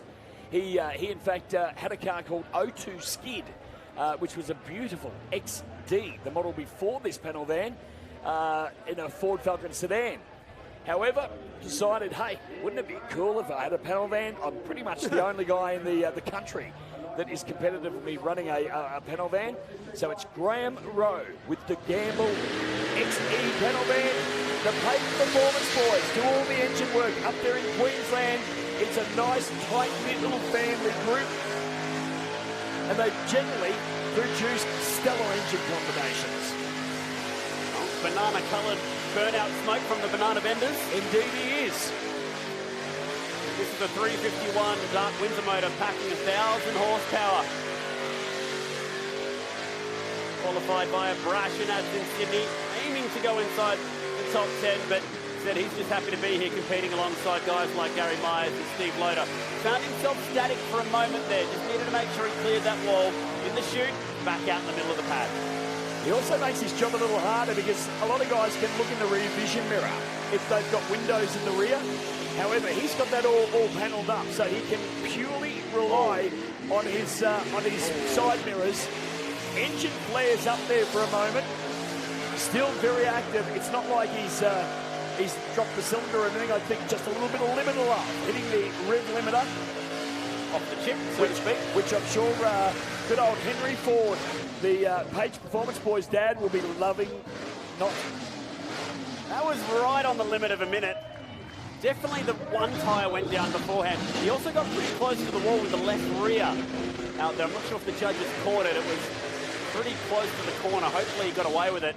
If he did touch it, hopefully the judges didn't see it. For Graham's benefit, check out the big wafty yellow smoke on the replay. The panel van tipped it in, trying to find his way through to the top 10. But there were just one or two moments for Graham where he got a little bit caught up in a corner. Hopefully that's not going to cost him. I think this is where he nearly got the wall. Oh, actually, I can tell you that he did. Okay. Yeah, no, he bumper barred it off, a little bit of touch parking there. You could see him just like a Dodgem car, just kind of bumped off it and sent him back on his way. So now whether the judges in fact see that, I don't know. It's one of those things where, we've got judges scattered in numerous amounts of places, and they generally have a bird's eye view. They capture everything. So now, wow. This man, he has not won a Burnout Masters Championship.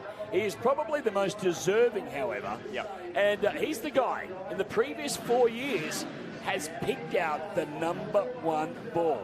And this time around, however, here he is, coming out at number 8. It is Stephen Loader with UC Smoke. I'm saying it right now. Instant smoke. God, speed as well, and the tip-in is huge from Loader. Big time skid for the man from Hallam in Melbourne, Victoria. Oh, he's too close to the wall. Oh, and he has to back off the throttle, and that could have cost him a spot in the top 10 again. Do you know what? This man has won just about every competition in the land. And when he comes to the Summernats, things traditionally, from track record, just don't go to plan for the guy, which is heartbreaking. Would you call it a curse? It's something similar. I don't know what you'd call it. It's just bad luck because he has the best of everything. The car is meticulously, maintained. He is an exceptional driver, a very, very good driver. But man, oh man, it's the luck of the draw. It's the luck on the day. And unfortunately for Steve, today and this year, again, just wasn't his year. Oh, this huge crowd, though, they know a Burnout legend when they see one. Was recently voted inside the top 5 Burnout drivers of all time, just to put you up there in a rarefied air of guys like Mick Brasher and Gary Myers. This guy is one of the best, but it's just this event where he always gets some kind of hoodoo. Hoodoo would be the word. It's unbelievable. Well, he got once in the last 5 years I can count where he made the top 10. Well, he got his spot from Tropical Meltdown in July up in far north Queensland. That's what secured himself a spot down here at the Summernats Burnout Masters. Wow, I tell you what, again, he came in hot. The car made plenty of smoke straight up. That's right up towards the finish line where he was situated.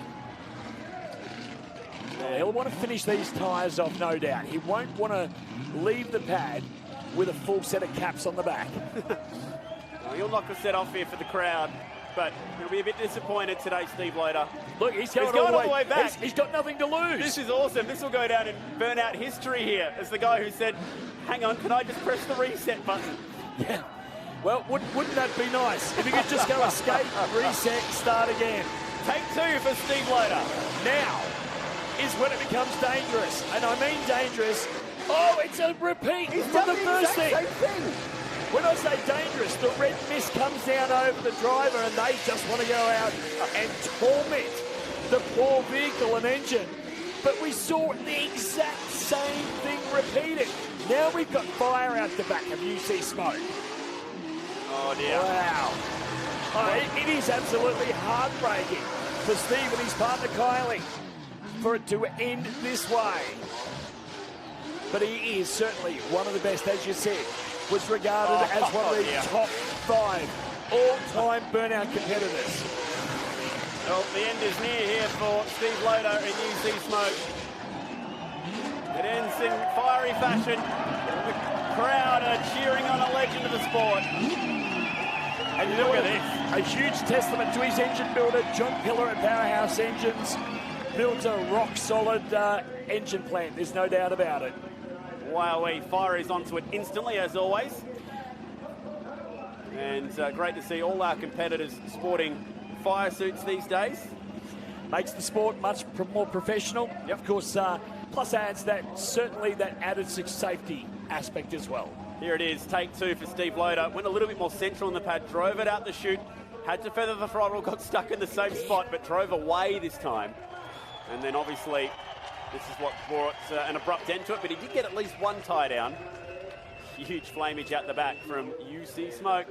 That is what you call punished. And he'll go home again, Jason, empty-handed and saying, you can maybe see, next year. Look at his dejection there. Yeah. The hands on the hip, just, you know. I guess he's going to be thinking to himself, what do I have to do to be able to, you know, win this championship? And the comments on Facebook right now reflecting that no one can believe it's happened again to him. And unfortunately, that's the way it is for Steve Loader. But such a crowd favourite, as always. The 34-year-old from Melbourne. Well, the Summernats Burnout Masters continues to be elusive from one of the all-time greats. He's parked that in an awkward spot to get out of too, so the flatbed's coming out for this one. Tell you what, it's an unhappy car today. It looks like a bit of ash going down too here, so might be a bit of oil out there. How good's that? The world's loudest sport. That kid's fast asleep.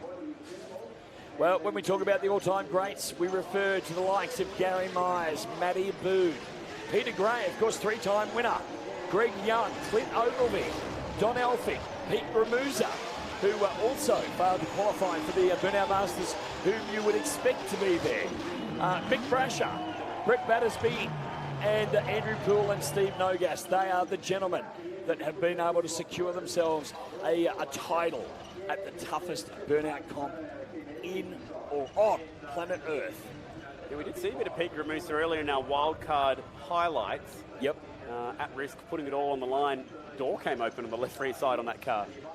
Not something we see very often, but yeah, the rear door, and of course that car just fresh off a big makeover. But for the moment, the crowd absolutely lapping up the action here at the Summernats, or Street Machine Summernats Burnout Masters. A few questions coming in on the live stream. Is Loopy in the Burnout Masters? No would be the answer to that one. No Loopy today. Has been in some of the big shows around Australia, but didn't make it into the field of 31 entries. No, he's in the Burnout Championship. Yep. So we see him in our Summernats Burnout Championship. But Mark McTiernan, no, unfortunately, not a part of the Masters in 2018. We do have some very different cars out there. We've got an FJ40 Land Cruiser that's still to come, a little Suzuki Vitara or something similar like that, which will be coming up a bit later on as well. Indeed, the Mongrel. Yep. Out of South Australia. We've of course got you know, the Utes. We've got of course, as we mentioned, the unwanted car of Matty James. The other car of his, the Compact. It's a Ford Compact, like a 1964 Ford Compact. I mean, they're a classic. They're not really the sort of car that you would go, here we are. You know, let's skid it. Let's you know, potentially crash it, hurt it, damage it, whatever. But Matt's just one of those guys that is super dedicated to the sport of burnout. Gee, fair bit of damage to the back of UC Smoke with that fire. It'll be a little bit of work to fix that up, and this has been an all too often sight here at Summernats, one of the all-time greats.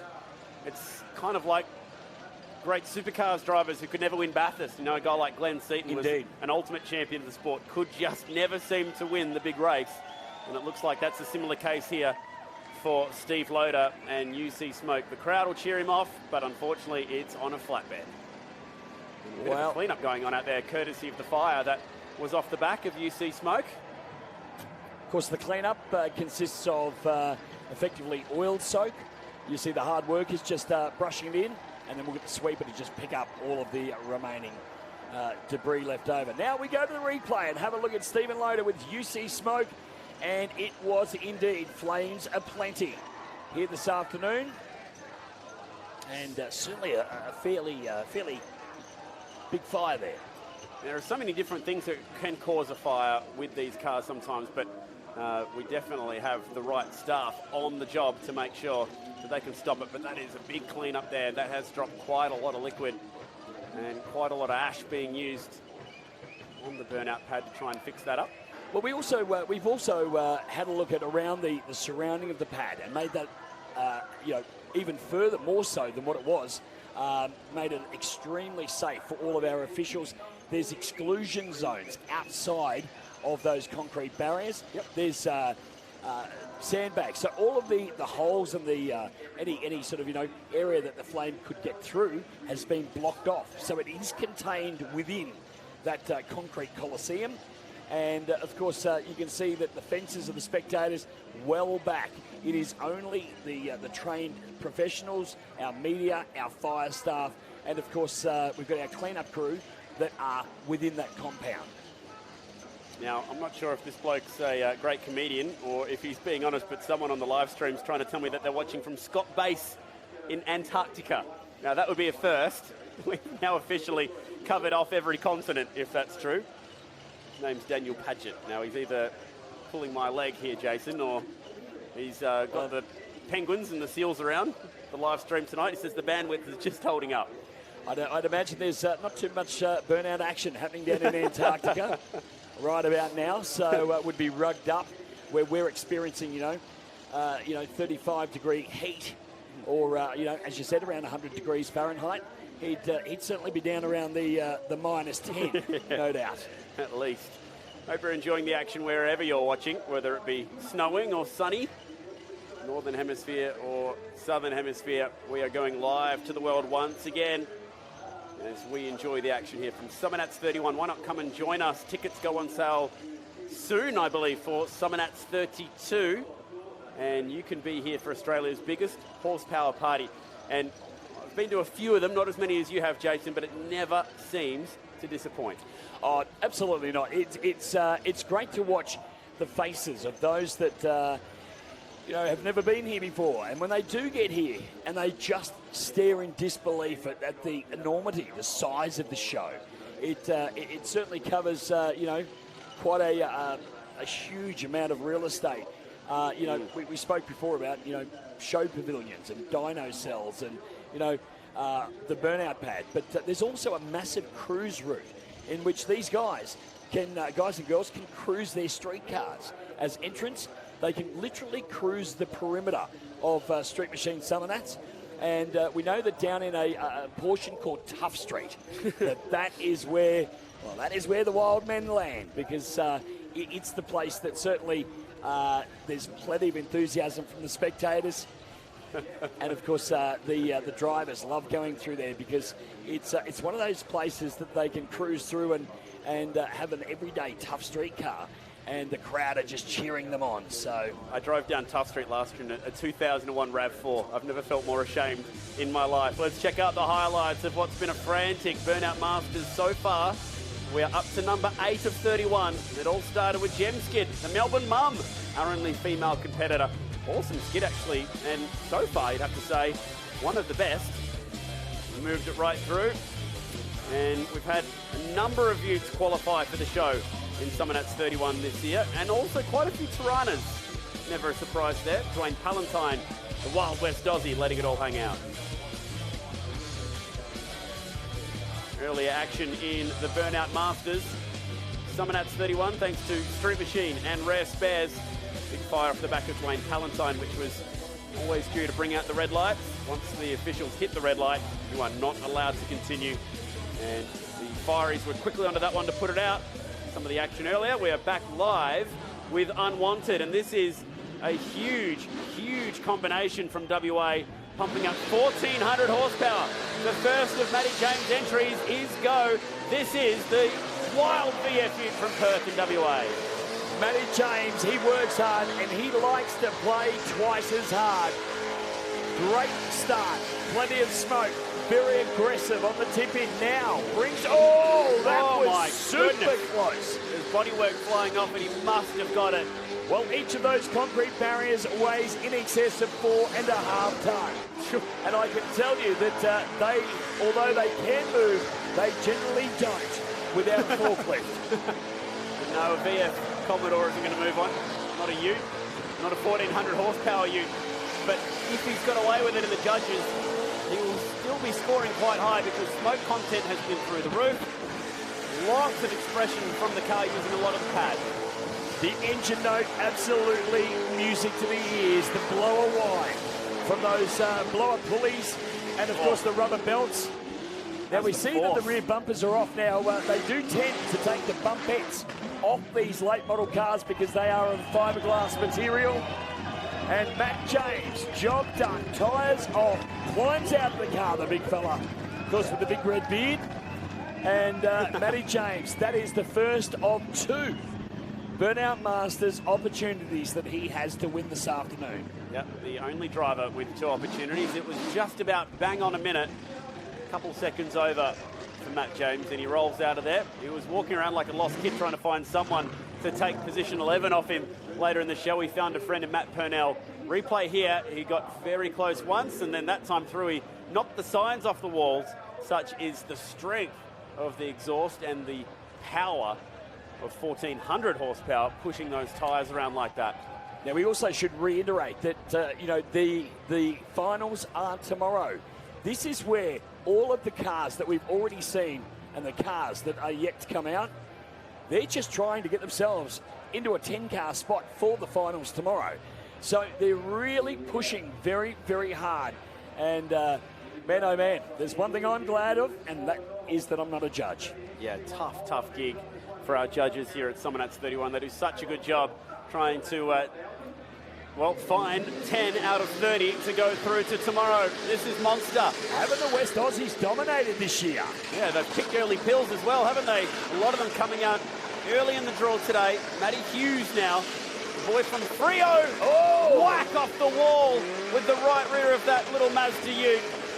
Matty Hughes only knows one way, and that's aggressive. He is hard on the monster. Of course, this little Ute, he can go from being a blow-and-injected combo to an naturally aspirated combination in under 10 minutes.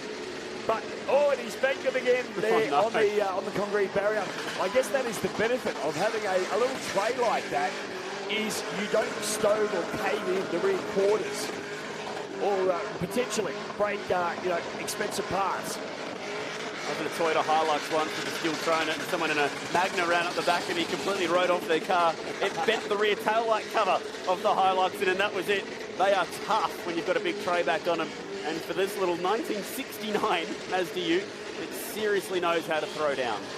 Look, Matt Hughes, apart from his 2 minor indiscretions, it has been a fantastic drive from him. Very, very aggressive. And, that's what the judges love to see. They love to see these drivers driving their cars flat out.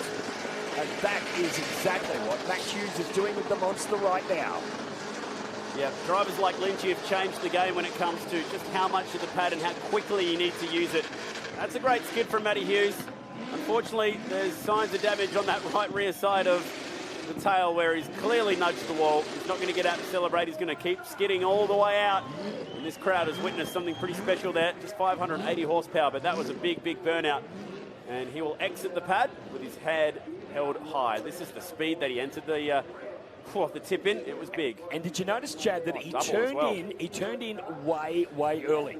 A lot of the drivers wait for that safety net. They get to the corner before they tip it in. However, what that does is that sends them really deep down into the corner pocket.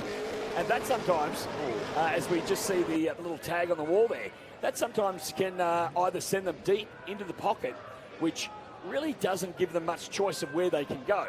But Matty Hughes, man, he knows that car back to front. He tipped in way early and then 720'd it.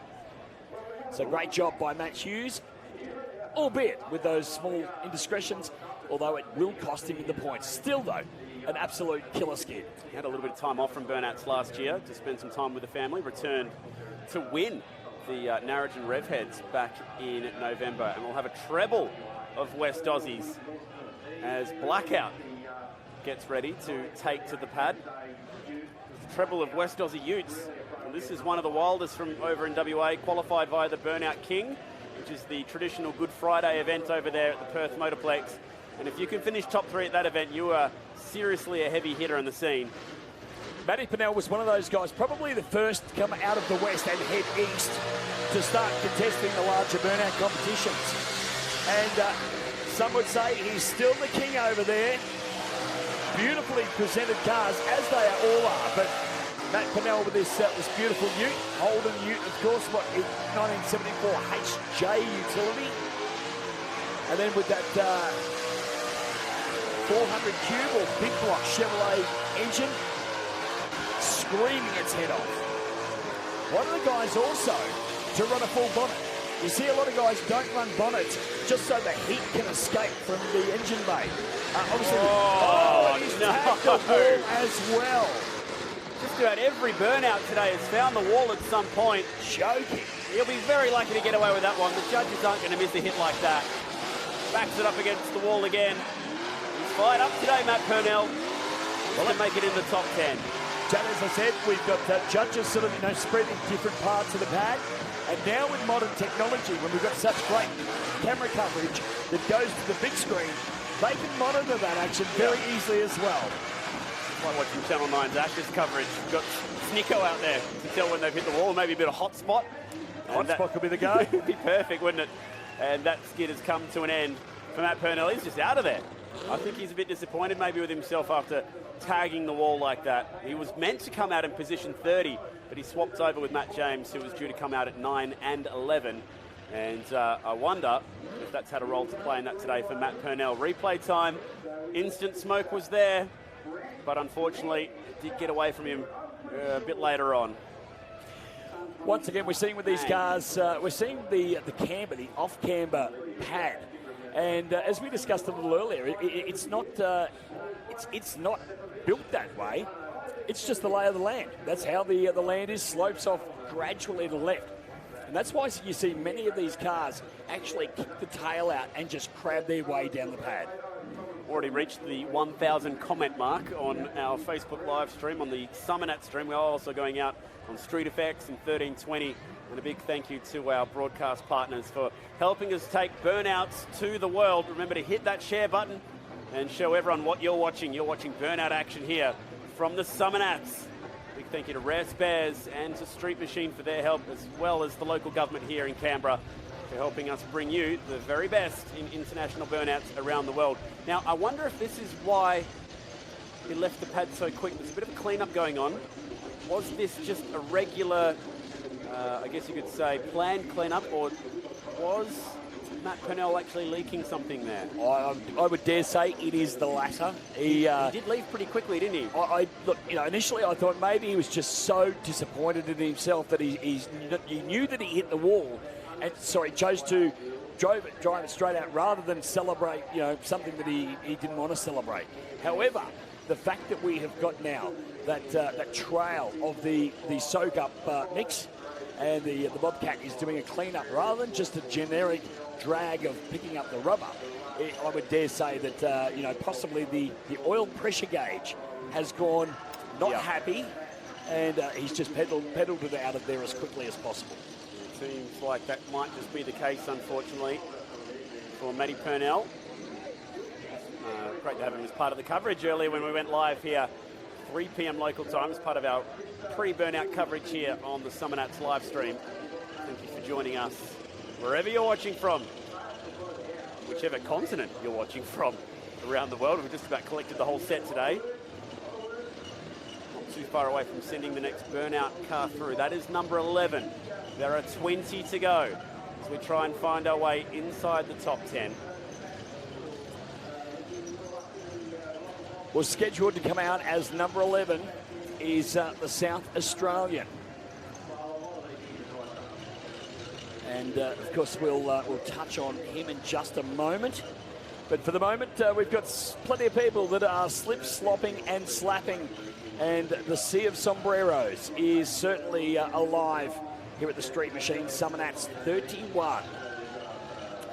And don't the guys and girls absolutely love it? They get a glimpse of themselves up on the screen and, of course, tend to party pretty hard. Tell you what, plenty of Jason Bean fans out there on Facebook today. Rowie saying you are the best commentator with the hands up. That's what happens when your niece is watching it. A little biased, I think, there, Rowie, but thank you very much for the kind comment. Love you too. Keep them coming on Facebook, everyone, whether you're watching on Summernats, Street FX, 1320, Motorsports TV. There are lots of ways to enjoy the Summernats action. Looking forward to seeing Wolfmother live on the main stage tonight. I feel like there'll be thousands of people down there for that. Fundamentals rocking it last night with 28 days. Huge. Absolutely huge. Had the honour of introducing the boys. What was that like? And yeah, great. It's special. I mean, 28 days, rocked it. I was a big fan from when they kicked off back in the 90s and then celebrating 21 years in the industry. Wow. And, to hear the boys, you know what, spot on. Exactly as you would expect to hear if you'd played their CD or downloaded their songs. Absolutely amazing. And then Fundamentals, of course, we actually had another hip-hop duo called Fourth Place. And Fourth Place were amazing.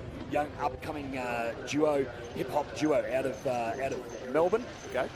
They killed it. Of course, the crowd, the obligatory shooey. And you know what? He had a brand new set of Nike pumps. And he's saying to the crowd, they're brand new. And they just kept going until he pulled it off. And then he needed a beer. So somebody from the crowd supplied him with a beer, filled up the Nike, drank it, and then did the rest of his set with one shoe on, one shoe off. So, that's great. That's and of course, right there. Fundamentals was absolutely amazing as well. How about some of the entrants still to come? We saw Mungle there, Craig Hawk for a second. We've got Agro XA, that is the one and only Gary Myers. He's coming up shortly. See him blow. Tim Brown. Yep. The man with the big beard we saw just a moment ago. Not too far away from coming out. Loose Q for the Holden fans. Talk about a big unit. Jack Seaman out of Wagga Wagga with this beautifully presented HQ tonner. And then, again, another of the West Aussies behind him with Kevin Mantak with Alcatraz. Yeah, this is a really, first of all, just check inside the dash because that's a pretty cool setup inside. The preparation in some of these cars, particularly Agro XA, which is a former Street Machine winner, is just absolutely insane. Kevin Mantak, next car in Alcatraz, a regular at events like Motivation and Burnout King, and definitely one of the guys to watch. Probably the combination in the field that's been together the longest when you talk about driver and car working together. Serious hardware. Very cool look up down there. And this is pretty much where the burnout scene is at these days, blown injected setups. Absolutely. You see your purge tanks on the left there. You've got the dry sump setup off to the right-hand side. That's where the majority of the oil is in fact contained, rather than being what we call a wet sump, where all the oil sits down the bottom and is pumped up through the engine to keep it lubricated. What they do is they have a reserve there, or the majority of the oil, and it just keeps filtering around. So there's a non-stop supply of oil, because that is the biggest killer of engines, is the detonation, of course. Injector hat right there on the top, that sucks down a huge amount of air into that little field supercharger. And of course, that little field supercharger, we class it as a pump. It generates and pushes so much air down into the V8 engine. Of course, the supercharger belt keeps the engine and the supercharger turning at one speed or together. We've got the guard right there on the top, which stops the belt, if it does come adrift, from taking out all of those lines, because off the bottom of the hat there, you can see all the lines, and we've got fuel lines, and the last thing that you want to see is those fuel lines taken away. Now, you can see with that blower belt pulley that you've got the integrated mesh of both the belt and, in fact, the pulley. Now you can overdrive or underdrive an engine by just changing that belt there, and of course that gives you different amount of air that is being sucked down into that V8 engine. So Kevin Mantak, he is one to watch. This guy, Nathan Sutherland with Killer Set, a guy that has earned his spot well and truly. Fantastic VK Commodore. Now we see there above the blower that there's no supercharger or no injector head, I beg your pardon. There's two carburetors. We've got the two carburetors with the air filters on top. That is in fact to stop any dust or dirt being sucked down through the carburetors. And of course the carburetors feed the supercharger, and that then in turn goes down through the runners of the manifold into that LS engine.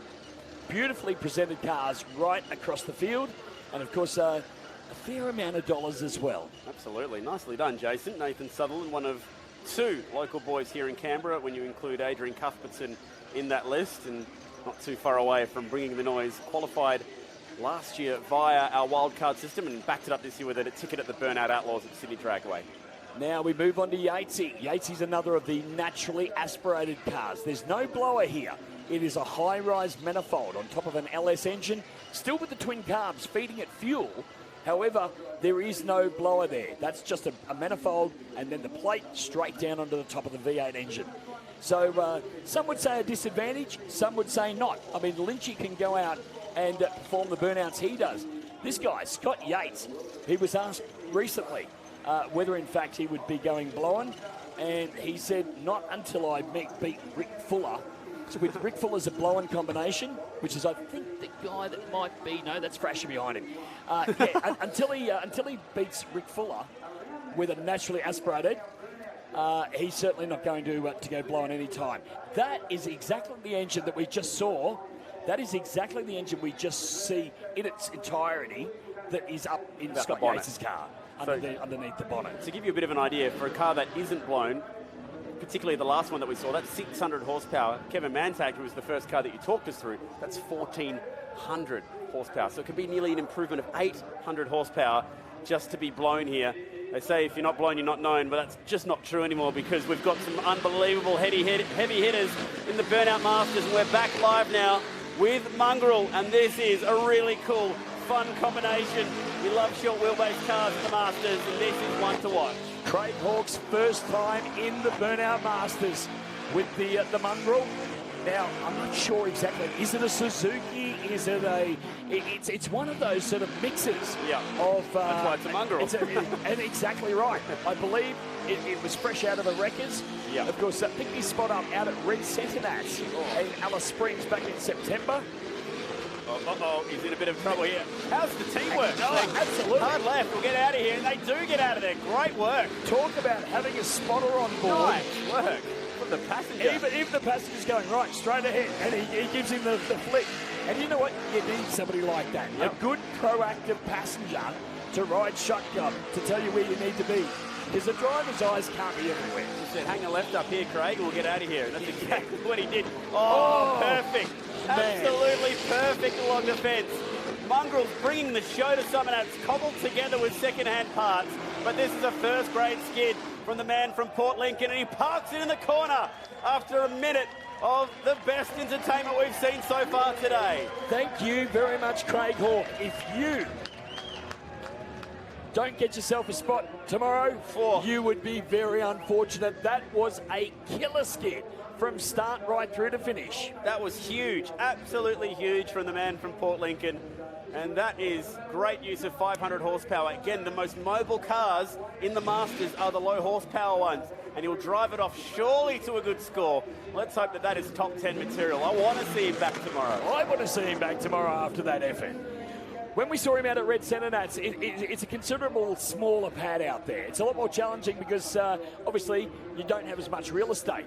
But man, oh man, seeing him on this big pad for the first time here in the Burnout Masters, he has done a remarkable job. Let's go to the replay now. We see him, he's got good quality smoke, reverse tip in. He goes against the grain, goes to the right as opposed to the left. This is where I really held my breath for a moment. Me too. Nearly bangs the wall with the left rear. Excellent work. Some would say better luck than management. I say good on you, Craig. You pulled it off. Fantastic. Well, now check this beast out. 2 times Summernats Burnout Masters champion. He's won many championships prior to the inception of Burnout Masters back before 2004. He is considered as the Burnout King of the world. Gary Myers with Agro XA about to come at us right now. Oh, huge RPM in the Burnout. And this is royalty on the pad right now. Indeed. Multiple wins to his name, and he is giving it for the Ford fans. Do you know, he's the driver's driver, constantly looking that 2 steps ahead of where he's at currently. A lot of drivers get caught up with where they're at that time. He's actually looking up the pad further to where he can get good car position. You have to lift for a moment there because there's a sign on the middle of the chute. That actually came off when he started. Oh, and losing the RPM for a moment. So just caught it before the wall, we hope. Incredible that his first car was an XA coupe and managed to do a full circle in about 38, 40 years and come back to an XA after so much success in that famous 1966 Mustang. I've been watching Gary skid for well over 20 years. And, you know, to watch him step out of the Mustang and back into his beloved XA, it is fantastic. Of course, he's handed that Mustang down to his son Jake now, who isn't a part of the Burnout Masters this weekend, but certainly is very capable. But it is all about Gary here at the moment, and the man knows how to drive.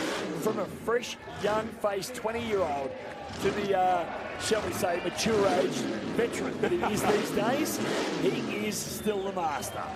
And it's an almost royalty-esque wave out of the driver's side window to the adoring fans here from Gary Myers. And that was big RPM in the Burnout. Thank you, my loyal subjects, he says. Here it is again. 9,000 RPM the chip in this car, and you could hear it absolutely screaming.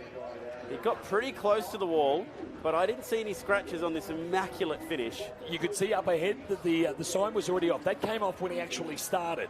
In fact, I thought he ran over it. But let's have a look. Oh man, is that's there close. a brush there? I'm not sure. But look, so close. That's one of those line ball decisions that only the little hot spot would tell you whether, in fact, he was clean and got away with it, or in fact whether he was a little bit of a scrape and got away with it. Took him 3 years to build that car up from XA Cuda to Agro XA. Yep. 3-year rebuild, getting all the parts he needed to make it happen. It's really the first time that he's gone proper big block as well, although de-stroked back down, I think, to 360 cubes, but it's a 427 block. For the majority of his career, he was always blown carbureted, not blown injected. So it's a relatively new deal. Rick Fuller, LS1. This man is super capable of becoming a Burnout Master. Great driver. He's got a very reliable LS package underneath the bonnet. And I believe a new LS package as well. They've actually upgraded slightly, so now 6.2 litres. I think it was from 5.7 off the top of my head. Yep. So, again, you know, this guy takes the national scene of burnouts, doesn't he? Just goes everywhere with his car. He was third in the Burnout Masters last year, so he stood on the podium. And third in 2015. He's been there twice, Jason. If anyone is due a win, this guy could probably be overlooked. Absolutely. Well, it's up to Rick. The only person that is stopping him from becoming a Burnout Master is Rick Fuller. If he can pull off the perfect burnout and keep the car continuity going, keep the tyres off after the 60, or get the tyres off after the 60-second mark, and drive it from the pad, then there's a very good chance that we will be seeing this man back tomorrow for the finals. He's just gone past 60 seconds, so he's ticked that box. At least one tyre down, and might be waiting on one more here. And this is good stuff again from Rick Fuller. He's one of the big game players. He's been in the top 10 on multiple occasions. 5th appearance in the Masters, and he's making it count. Great skid, Rick Fuller. LS1 bringing the noise. Bit of steam starting to come out from underneath the engine, around the engine there. You can see the steam. That's not smoke. That is steam. So interesting to note here also, Jack. Once upon a time, all of these drivers would have got out. They would have, taken all of the applause because that's what they thrive on. They thrive on the adrenaline. But nowadays, with the rulings of no reverse gear, you lose points for that. Driving the car off the pad, a lot of them are just going, you know what? It's business at hand. I'm getting the thing out of there, and I'm going to keep the extra 10 points. There is an element of risk in stopping before you drive out. You are allowed to stop, get out, celebrate, big up the crowd, do whatever you want, and then drive off. You still get the drive out points afterwards.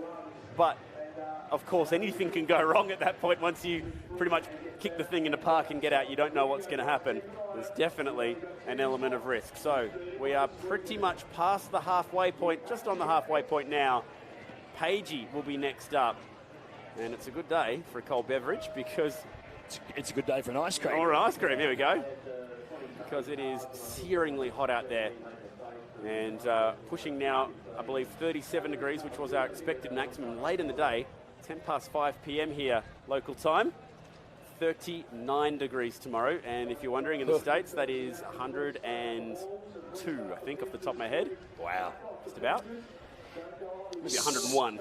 Well, as I said, for the nation's capital, where it normally snows here in the winter, the summer is exceptionally warm, and it's a dry heat too. There's not a lot of humidity around. It's a very, very dry. Yeah, very, very hot. Viewers watching from Mexico right now, and some in Dubai. I wonder what the burnout scene's like in Dubai. Well, the guys in Dubai. How do I say this? The guys in Dubai attempted the world record burnouts, and it was given to them. It was given to them, but of course, look, we know that the fans all over the world, whether it be Dubai, in the States, they all love their motorsports. 100%. But it just happens that the Aussies are the king of the burnouts. That is true. As we go now with Pagey. Anthony Page. Volunteer firefighter. This man can handle the heat on a hot day. Don't you worry about that. Small block Chev revving hard at 800 horsepower. Loving this from Anthony Page. Pardon the pun, he's a real smoky here in this pack. Let's see how he gets up here, the West Aussie. Look, Page is one of those guys, again, we never discount. He's up there in that elite group of burnout competitors, hailing from the far west of Australia. Now, you're a West Aussie, Chad, from Canberra. How far in kilometres is West Oz from here? 3,500 k's. Okay, yep, so it's a long, long way away. And, of course, we've had such a great contingent of West Aussies this weekend. In fact, you're only seeing a small handful of the West Aussies that are here. There are 2 events over in the West, actually 3 now that you can qualify for. There's Summernats, there's a Burnout King, and a new one at Barbagallo Raceway, and that is just on a minute. Oh man, that was close. That was, if there was watching a shot clock in basketball and they get the shot away right on the buzzer, that's what that was for Pagey as he gets the tyres off on the death. But I think it might be okay. More signs scattering here. It's also very windy, 45km/h winds. Probably all our American viewers pulling their hair out with all the metric system terminology going on. But that is a breezy day to contend with out there. Great skid from Pagey, plenty of smoke. Used the pad, crowd getting into it. But did he just get over that 1 minute mark? That would be the only thing that you could possibly say that they might pull him up on, but I think he's okay. Yeah, look, apart from that, he certainly didn't do too much wrong, that's for sure. As we see the final moments of Anthony Page's burnouts right here this afternoon. Beautifully presented again, HQ Holden Ute, as we hear the rumble of the next car about to whet our appetite here in our qualifying session. Tim Brown and CM Blow it should be, and yes. Indeed it is. Runs with the assistance from Taverna Brothers. Timmy's a great guy. Oh, man. Big throaty. Whoa. I think, is it 408? 408 cubes. That's a big noise for a small block. Makes about 1,100 horsepower. Goodness me. And it is a very staunch bit of gear, of course, still with the sunroof. The original sunroof. It's open, capturing a little bit of the rays down there. Nice, thick, fluid smoke. Now, oh dear. He's got himself up against the concrete. He's got to grab reverse. He'll lose points for that. And do you know what I think balked him? The fact that he ran over the finish line. I think that may have balked him. Oh, big time entry on the way back into the middle of the pad. Goodness me, he hit that hard. I think the bodywork or something flapping around the left front. I can see you trying to look at maybe fluid coming out of this car. No, it is bodywork. So potentially he's grabbed the wall somewhere down the other end. Yeah. Still, big, powerful skid, this one. Like you mentioned, 1,100 horsepower. He qualified via last year's Burnout Championship. Now, if you finish top 3 in the Burnout Championship, you are a big-time contender. And he's parked himself in another awkward hole. He's not getting out of there. You can hear just how throaty and how deep the roar from this 408 cubed blown injected monster is. And, of course, that nice little wrap on the back of the car. So, Tim Brown came third, as you mentioned, in the Burnout Championship in 2017. Will he make the final into the Burnout Masters in 2018? Now, if they don't make the finals from their performance today, all is not lost, because we will see Tim Brown back in the finals for the Burnout Championship tomorrow. So he steps down a level, so to speak. The Burnout Masters is the jewel in the crown. It is the best of the best, cream of the crop. However, as I say, it is all not lost. They don't enter one or the other. If they don't qualify for the Burnout Masters final, they automatically get selected straight down into the finals for tomorrow's Burnout Championship. Just caught that sign that was sitting down there on the entry chute, but got away with it. One of only 3 New South Welshmen in the field. Jack Seaman from Wagga Wagga, ready to go in the 1-tonner. And the pad is looking pretty good right now, so we shouldn't be too far off from getting back underway. The Polytron Australia Burnout track. Just a quick push with the brushes to make sure that rubber is over in the corners. And another Burnout rookie here for our Masters field. 16 out of the 30 drivers had never competed here in the Masters. And it's big-time pressure, and you can tell the difference between some of the rookies and a guy like Gary Myers out there. Absolutely, absolutely. In fact, what we're seeing there with that cleanup at the moment is they're in fact pulling the little that rubber, excessive rubber, away from the wall, so our Bobcat can get to it to sweep it up.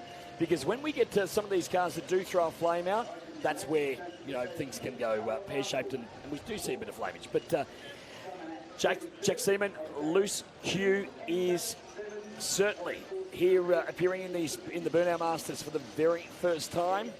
And I can tell you the big fella is pumped above and beyond what we would have thought or expected.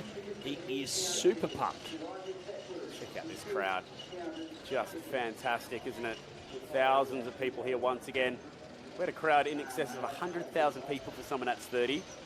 Last year, it was absolutely monstrous. We're continuing the party here again. Summernats 31. We hope you're enjoying the coverage wherever you're watching. Track prep continuing out there at the moment as we try and make sure that all our Burnout Masters have a fair playing arena, I guess you could call it. And that's exactly the reason they do it. It's obviously to make sure that each competitor that comes out has the same stage, the same playing field. Okay, let's check out some of the highlights we've seen so far today, particularly later on here. And yes, Mongrel was one of the best so far, maybe even the best. We'll have to wait and see what the judges have to say. Tell us on the stream, do you think this was worthy of a spot inside the top 10? As the man from Port Lincoln threw it down in emphatic style. Bang, there goes that left rear tyre on the Mongrel. Such a cool piece of kit, this little Suzuki.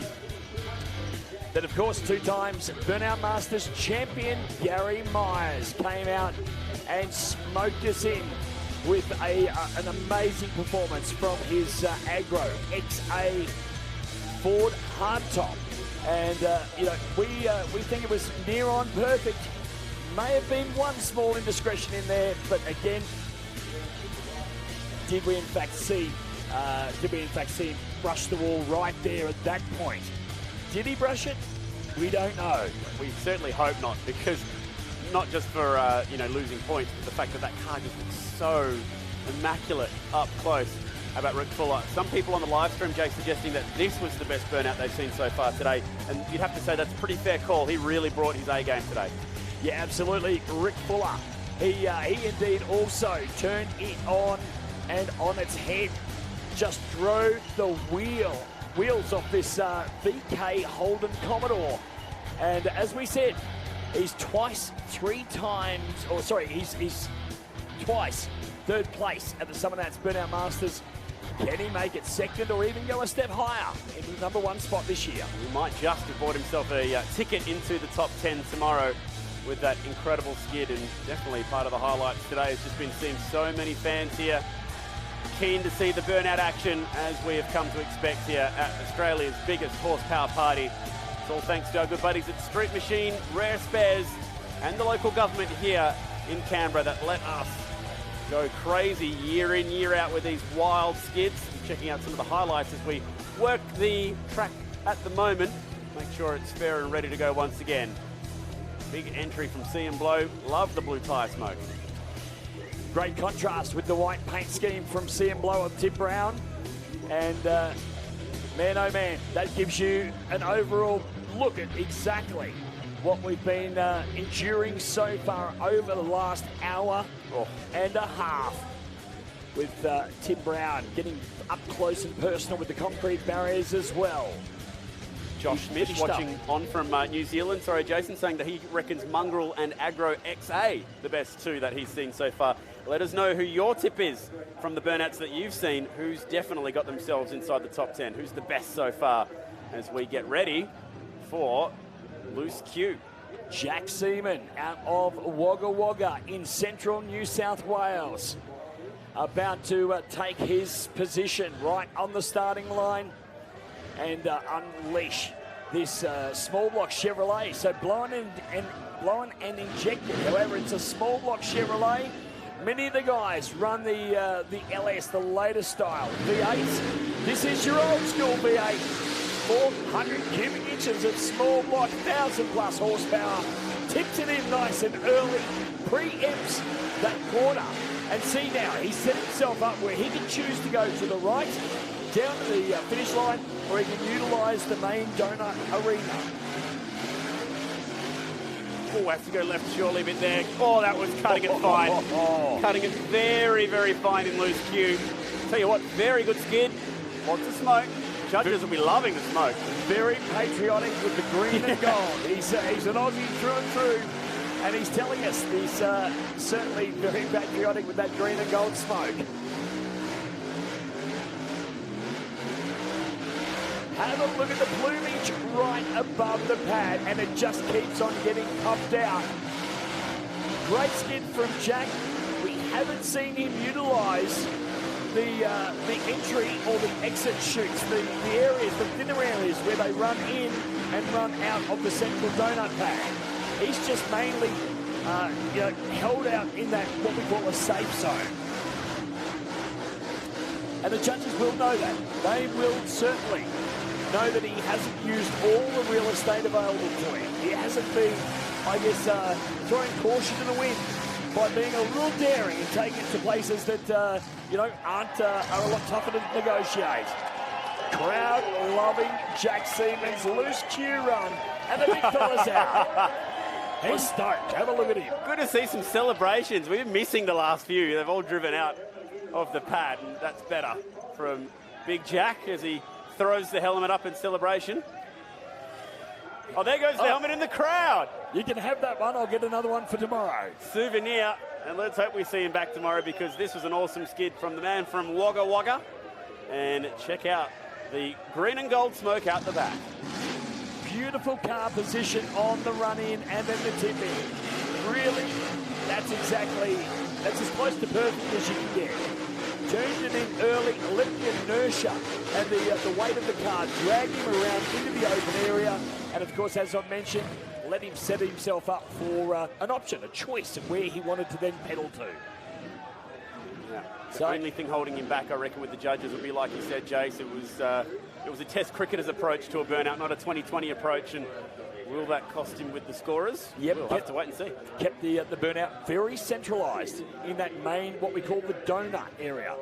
And of course, once upon a time, that's pretty much all you used. But then you got the likes of Lynchy and some other drivers that really started to push boundaries and go up into the thinner parts of the pad.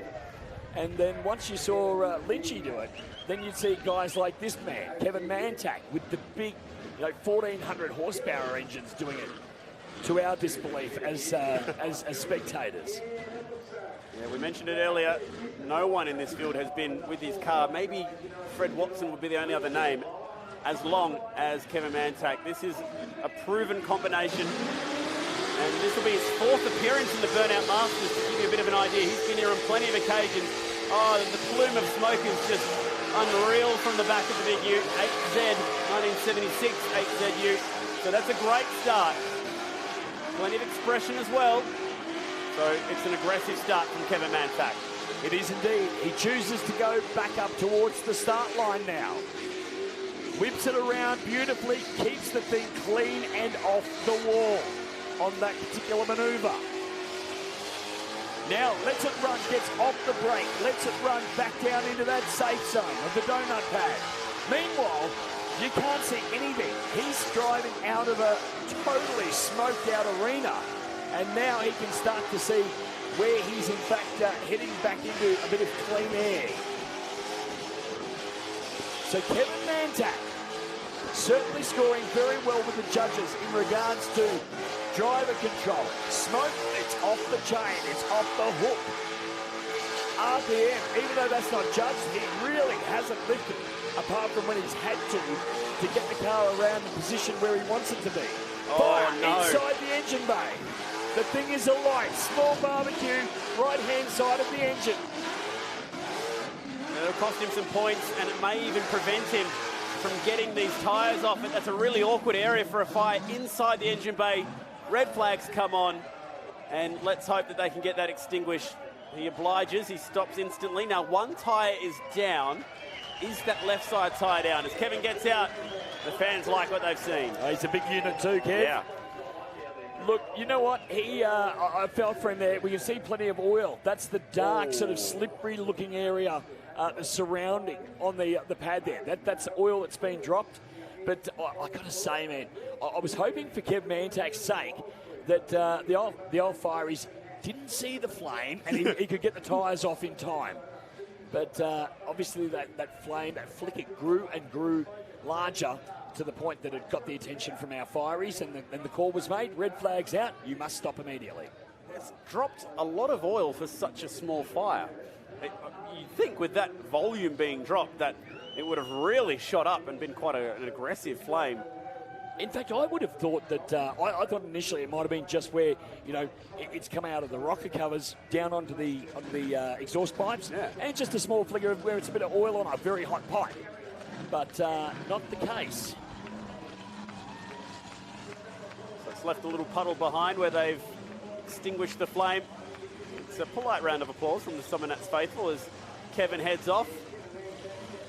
And until that little flame, it was definitely top 10 worthy. Without a doubt, without a doubt. He was certainly there. Replay time. Hope you're enjoying the action wherever you're watching from, as big blue clouds formed behind Kevin Mantak on a wicked entry. Very, very, very cool, calm and collected entry. Now, he knew where he wanted to head, and he did it to perfection. Millimetre precise where he kept the tail of the tray of that ute off the concrete barriers. But unfortunately, right there in the final seconds of his burnout, that little flame, and as you said, it was just such a small flame, considering there has been a little bit of oil left down there. Be sure to check in later tonight on Facebook to find out who the lucky 10 are who'll be heading through to competition tomorrow. Remember, 16 rookies in this field, which is a huge amount given there are just 30 drivers. So the majority of the field have actually never been in the Burnout Masters. So there's a fresh amount of entries coming into this year to take on former winners like Killer B, who's yet to come up. He's position number 23 in the draw, and Blown, who was out onto the circuit earlier today.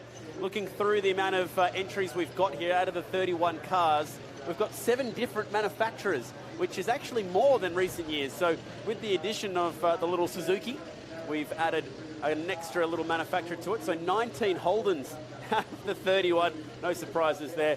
Ford bust back up a few here into the second most well-represented mark with 5. Toyota, amazingly, there's always a surprising amount of Toyotas in the field, and there always seem to be big names as well. We've seen big-time winners in the past, haven't we? Brasher. Yep, Blown Lux, Brasher, Lynchy, all Toyotas. So watch out for a big FJ40 Toyota Cruiser still to come a bit later on in the field. That one you've got there, a little, no, one more down. It's a Mitsubishi. It's a little odd. You don't expect to see Mitsubishis out there, but it is with the Sigma. Still to come later on as well. Adrian Cuthbertson is drawn outside the top 20. And Suzuki and Mazda filling up the field, but it's one of the 19 Holdens that'll take to the track once again. Oh, keep the RPM up. That's an awkward start because the judging has started. He's the local boy too. He's from Canberra. He is from the ACT. This is his home event, so to speak. Oh, it's like it's fueling up or something. The LS power plant is just not wanting to play the game for Nathan Sutherland. Kill our sets. It's begrudgingly doing the job, but I think Nathan has recognised that the LS, about 1,000 horsepower, it's better off to drive it through and sacrifice his position in the Burnout Masters finals than destroy an engine. That's the first genuine failure we've had today, and I say that lovingly for Killer Set and Nathan Sutherland because he's a big heavy hitter in the local scene. He won 2 locals from Canberra, 1,000 horsepower out of that LS1 motor, and that is a real shame to see that car not deliver today, and no one will be more disappointed at not performing in front of the hometown fans than Nathan himself, because he would have been waiting a long time for that one. Qualified via the Burnout Outlaws, only his second time in the show. Did compete here last year, didn't quite make it inside the top 10. Came in via the wildcard system last year, and is not going to be in the top 10 tomorrow, you'd have to say. No, you would suggest that effort certainly won't get him into the wild card. However, we will at the track, we will see him back in the Burnout Championship as we see another of these naturally aspirated LS combinations coming up with Scott Yates in Yatesy. Of course, the VX Commodore, the Holden Commodore. He's really invested some good coin into this car, and it shows because it's been getting great results for him over the past year and a half. The arm out the window shows you of his confidence. Whoa. Puts himself in a good position to go on with the job. After that tipping, plenty of white smoke, no colour smoke for Yatesy, the electrician out of Victoria. Spins the back of the VX around. It was oh so close. And he stalled it. Yeah, second driver in a row to have unfortunately hit a snag. And this very nicely presented VX Commodore, I believe. Yep. Looking for his first appearance inside the top 10. Third appearance at the Masters. And unfortunately, I don't think it's going to happen here. What a shame. What a shame indeed for Scotty Yates. Of course, he got his spot at Summernats at Sydney Dragway back in June 2017. That's where he was allocated one of the Burnout Masters spots to come and compete here this weekend. And if you can finish inside the top 3 at Gazanats, Brashernats, Burnout King, Red Centernats, you're definitely one of the heavy hitters in the Burnout scene, and that's how you can lock in a golden ticket. When you go back over the actual qualifying system, the first 5 drivers to qualify are the drivers who finish inside the top 5 tomorrow. All up, there are 12 events that you can qualify for this 31-car field. Like I mentioned, the 5 from tomorrow's top 10 will go through to the Burnout Masters at Summernats 32. There's also the top 3 from this year's Burnout Championship that'll go through to next year. Then there are a numerous amount of events that happen all around the country in 6 different states and territories that give multiple people around the country a chance to qualify. And then we'll take our last 3 entries from next year's wildcard as we check out this replay of Yatesy. So I think that's really the key here, that we're seeing 16 first-timers, is because this is now truly a national sport. Absolutely. We're seeing, whereas previously we offered a lot more places in the last chance wildcard shootout, but now, as you said, with 12 events spanning from the far north of Queensland all the way down to Victoria, then as far west as WA, Perth, and of course Darwin as well. So look, we certainly have a great system here at the Street Machine Summernats for accruing our team. And as the crowd appreciate and applaud Scotty Yates as he makes his way from the pad under tow. In fact, is this our... No, it's not our first tow. We saw Stephen Loader towed out a little earlier. But yeah, look, on Thursday, we started with 29 cars with the last chance wildcard shootout. They were categorised as the heavy hitters. You know, you had names like Peter Gramuza, Ryan Pearson with Hold On, Ross Heasley, Mr. Bad Q, Paul Cook, Blown VC. A lot of names. Sicko, Jake Myers, From Hell, which is Chris Genter.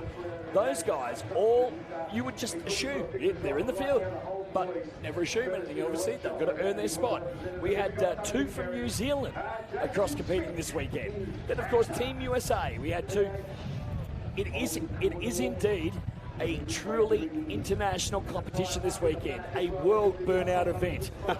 And, of course, the new skids on the block. We had a lot of new guys, as we've seen a testament to, with the 16-odd cars. Big John, Jason Schmidt coming up next. Frasher finished inside the top 3 in the wild card. Third and final of our wild card qualifiers. And they beat all those names that Jason just mentioned. Huge names in the sport. Oh, big speed on that tipping. Can he go for a second 360? Yes, but got too close to the wall. Had to just feather the throttle, but kept it off the wall importantly. Should be okay. Gets that smoke back up. That's vital. Up the start chute. Close to the walls. Completes the 360. Gets it back for a 180. Good drive job. Kept it off the wall again. Jason Schmidt, 31 years of age, using up this pad. He salvaged that initial start very well. Did we just see what I thought we saw? I'm not sure. He salvaged it beautifully. He did have to have a little bit of a pedal there, Chad, but at the end of the day, he was able to recover, rebuild the smoke. And this thing, the LS, naturally our aspirated LS, he is working the thing in overtime mode.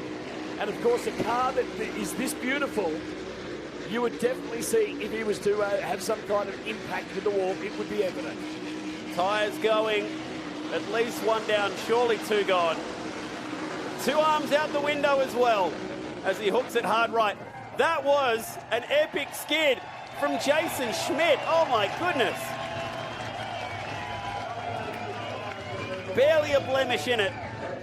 Maybe slightly at the start, but that is all incredible drive job. You can see by his physical stature, that's why he's got the nickname Big John. He's a unit of a man. Let's go to the replay now. So it was a daring tip, and he went for a second 360, and that's what caught him out. He would have nudged the tyre wall here had he not backed it off, but was smart about it. We saw On It go in there pretty hard in the qualifiers 12 months ago. Didn't want to repeat that sort of luck.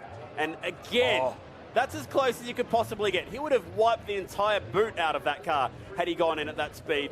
Millimetres in it, great driving control, great smoke scores throughout, and we could very well see one of our wildcard entries head to the top 10 there. Let's, well, that would be fantastic to see him go from last chance into the qualifier, then be chosen or earn his spot into the final would be a true testament to his driving ability and, of course, to his vehicle as well. But Big John, Jason Schmidt in Frasher, I'm sure is very, very pumped. Both arms out the window there at the end, showing us that he was indeed absolutely stoked with the outright result of his qualifying run here this afternoon.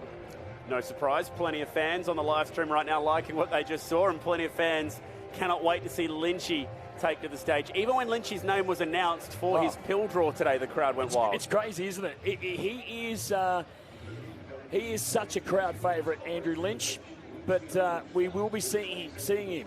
I think you said 29. Out of 31, so we're getting there. This is number 22 coming up. It's a different Toyota. It is a 40 Cruiser. Which is, it's a very unusual combo. You reckon? When Tommy Beltrame debuted this thing, it really had a bad habit of just wanting to turn turtle on him. It just kept wanting to do donuts. There was very little sort of continuity with his burnout. But man, oh man, the guys at B&R Engines and of course over at WorldWorks, SA WorldWorks, they have worked very, very hard to get this car where it is. Went out to Red Summernats. In fact, broke the crank in half. So he's spent the last 4 months in a bit of R&D, and of course getting the car back to getting it back to the standard to be able to compete this weekend. In fact, I think they just tuned the thing earlier in the week. 510 cubic inch big block pumps out 1,700 horsepower. He's got the second most powerful engine here behind Killer B. And I can tell you, he's a party animal. He is a partier, Tommy Beltrain. Calls his car his angry little Shetland pony. I love that. Let's let it loose. 1978 FJ40 Toyota Land Cruiser packing a big block. Let's do this. Thomas Beltrain out of South Oz. Oh. Big aggressive tip in for Tommy. Easy double 360 with his car. Short wheelbase, that's a benefit to him. That's an advantage.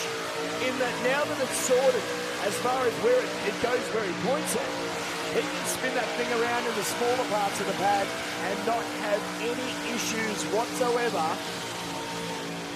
with clipping walls, you would say. Oh, I dare not want to put the commentator curse on him. Listen to the ferocity of that engine. Things like a roller skate. How many horsepower did you say? On juice, this thing 1,700 horsepower. It is crazy. A monstrous build. What a wild bit of kit this is. Thomas Beltrain, 32 years of age, from Adelaide, one of 3 South Aussies. Big RPM through the middle. I wonder if he just got some liquid there for a moment, the way that RPM spikes. Talking about big, have a look at the injector. That thing is off a top fueler. Incredible work. Thomas Beltrain, yes, knocks a set off in style. Doing it for the South Aussies today. One of 3 in the field, and that was a big-time burnout. Actually qualified at Murray Bridge Speedway during the Big Skid Burnout Classic. Indeed he did, indeed. The only thing, and again, being the ultimate pessimist, the only thing that I might, they may look at is the time, the duration that it went for. Did it go the 60 seconds? We don't have a clock here, so we're not sure. But it was, hopefully for Tommy's sake, hopefully it was a minute. Yeah. Because that could be the only thing that could stop him. Apart from that, that was killer. Absolute amazing skid from Thomas Beltrain. Yeah, really impressive stuff. Short wheelbase cars are so entertaining when they've got that much horsepower. To give you a bit of perspective, this car has 1,200 more horsepower than Lynchy in a car that is, again, quite short wheelbase. Now, that is a compulsory stop that the fireys can make you do at that point of the racetrack. As far as I can tell, I think you're okay to stop there.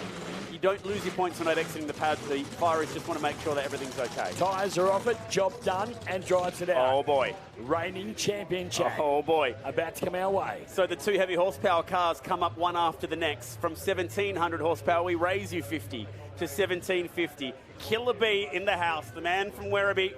And he said earlier today, I interviewed him for the TV show, which will be airing on 7 Mate shortly. He said he wasn't nervous, wasn't feeling the nerves that he expected to feel coming in as the reigning champion. He's proven himself. His skid last year was majestic, and albeit unpopular with the crowd because everyone wanted to see Lynchy win, I think it was a little unfair because his burnout was the best with the judges at the end of the day. It was clear cut. It was a simple choice. But when this guy lets loose, and he's already had a practice skid during the wild cards, I think he can deliver. Interestingly, teammate to Tommy Beltrain as well. Comes with, out of BNR engines. Yep. Same engine builder. Built the last guy's engine as Steve Nogas. And, of course, we've seen Bumblebee. This is the Killer Bee. I think also Steve Blow and a few other guys might be running similar engine combos, albeit not quite this big. Transformer fans, here you go. The Bumblebee is taking to the pad at Summernats 31. The car getting totally lost within that yellow smoke. And looked almost as if he'd come to a standstill there. I think it might have been the camera angle going with him. I was thinking the same thing. But he's having to work his way out of a pretty tight little pocket down there at the exit chute, but he's got back in the middle. Wow, good skid from Steve Nogas. Oh! No, he got That's not good. Got the wall on a right angle, 90 degrees on. Cost him some points. He needs to allot enough points to get over that little hit. Bought this car at auction in Milwaukee in the USA. Brought it back to Australia to do this sort of thing. Also the first guy to import a stretch Hummer. Correct. For his limo company. Yep. He likes to think outside the square, does Steve Nogas. 50 years of age. Crystal Limousines down there in Melbourne. They hire you all the cool kind of cars. They've got the Dodgers, they've got the Mustangs, all the cool stuff that wasn't available in Australia. This man brought it here so you could hire it. And well, that was a big hit. It's not his best burnout, but it might still be enough. He just needs to scrape into the top 10. You don't need to be P1. You just need to get yourself a ticket for tomorrow. Correct. He may have done enough to get in. We have seen numerous drivers tag the wall. We've seen a lot of drivers barely even get a skid together at all. So it might be enough to let him get through. Let us know what you think on the live stream. Was this enough from the reigning champ to send him through to tomorrow? Wow, Steve Nogas from start to finish, apart from that small indiscretion, was certainly well on his way to going into the finals for tomorrow. And as you said, Chad, has he done enough? You know, where even though he's got the negative 10 points for whacking the wall, is that enough? In fact, contact barrier is 5. Yeah. So whether it's 5 for the front, 5 for the rear, that's up for the judges to decide. The dude has seriously epic smoke scores. And at the end of the day, that's where the majority of the points lie. Correct, yeah. And driver skill. Yeah. So, look, we now move to another of our West Aussies, Jason Rapov in King VH. It's a new name. Of course, Jason is a paraplegic. He's in a wheelchair. It's all driven by hand control. And man, oh man, this dude can steer, considering he's got a steering wheel in one hand and the accelerated brake lever in the other. It's unbelievable. It beggars belief. The driving skill from this man out of WA, 37 years of age. They love him here in Canberra. And he would dearly like to make it in the show tomorrow. He missed the top 10 last year in his first appearance of the Nats. Let's see if the managing director of A1 Pools over there in WA, the guy who finished second in the Burnout King before, can lock himself in the show. This is the same car, just rebranded, we'll call it. Absolutely, absolutely. It is indeed the same car. Got his spot out of West Coast Nats back in October. And Jason Rapov is an absolute inspiration. Yep, 100%. And really nice guy to have a chat to as well. Very, very fast V8 Commodore. He said he always wanted to have a V8 Commodore in the garage. This one actually popped up on Gumtree, believe it or not. It does 9s in the quarter mile. It's seriously powerful, this car. 850 horsepower, and that was a pretty big flame. I think it was just the rubber igniting down there. Hopefully our cameraman's come away okay from that one. Nice and close to the action. And that flame was extinguished shortly. That is as close as you're going to get to see what it looks like from behind. So Jason Rapov, his passenger, will come around. He'll get the wheelchair out. So Jason, he'll get the wheelchair out so he can come and celebrate in front of this huge crowd here at the Street Machine Summernats. Absolutely amazing. What a legend. And the crowd showing their appreciation because that is so cool for Jason Rapov. He said he saw these plates pop up. They were available. He always wanted them. And he snared them. Got rid of Paralines, which was the old plates on the car, and put this in. And he may have just about got himself in the top 10 with that skid. The crowd absolutely adore this guy. Still going off. Unreal. Again, hand-controlled car. If you missed that earlier, ridiculous skill. Well, when you think about it, most drivers have got both hands on the wheel here, trying to control it. Oh, and man, that was pretty close down there. As we take you, the viewers, as close as you can get there is Steve, our brave cameraman. It's a thumbs up from Steve. We bring him tough down here at Summernats. He loves it. Can't get any closer to the action than that wherever you're watching around the world. And the crowd letting Steve know that they're pretty happy with that effort. Gotta love that, Steve the cameraman. The sport certainly going to the next level, no doubt about it. Well, as Jason Rapov takes King VH off the pad, he'll keep his 10 points. He won't lose them for having to be towed off. Man, oh man, what a competition. And this ain't even the finals. This is the qualifying. Live stream lighting up. I think Jason Rapoff just made himself a few hundred fans out there watching around the world. They love him. And that was well worth the wait to see a guy of his skill out there. Is that enough? Let us know on the live stream. Do you think we'll see Jason tomorrow inside the top 10? When it comes to effort, there's no one who puts that kind of effort into a skid. Well, Jason Rapoff, incredible. We love him. And as I said, an absolute inspiration to many. Not only able-bodied people, but obviously also an inspiration to show, other paraplegics that, you can't let that limit you. You can do whatever you want. So cool. What a great story. We push on now to a local, second Canberra boy. A few people asking when Skidmore coming up on the stream. Well, here you go. 1984 GK Sigma, believe it or not. And Adrian Cuthbertson always puts on a killer demonstration. Look at the smoke. He's actually left a trail of air straight down the middle. Big RPM. Of course, Chef powered, just under 1,000 horsepower, Chad. Yep, 383 combination for this car that was purchased just outside of Newcastle from a little place called Curry. I'm sure our international viewers are going to kick out of that. Giving it plenty of curry out there right now is Adrian, the local. We've had Wagga, we've got curry. Oh, big time fire. It's a huge fireball at the back. And Adrian has to button it off well inside the 1 minute marker. You can see by the black smoke, there is flames underneath the back of the Sigma. What a shame. But you could tell by the black smoke. We went from that fluffy white smoke to the darkened smoke, and it was certainly evident that it was burning and on fire.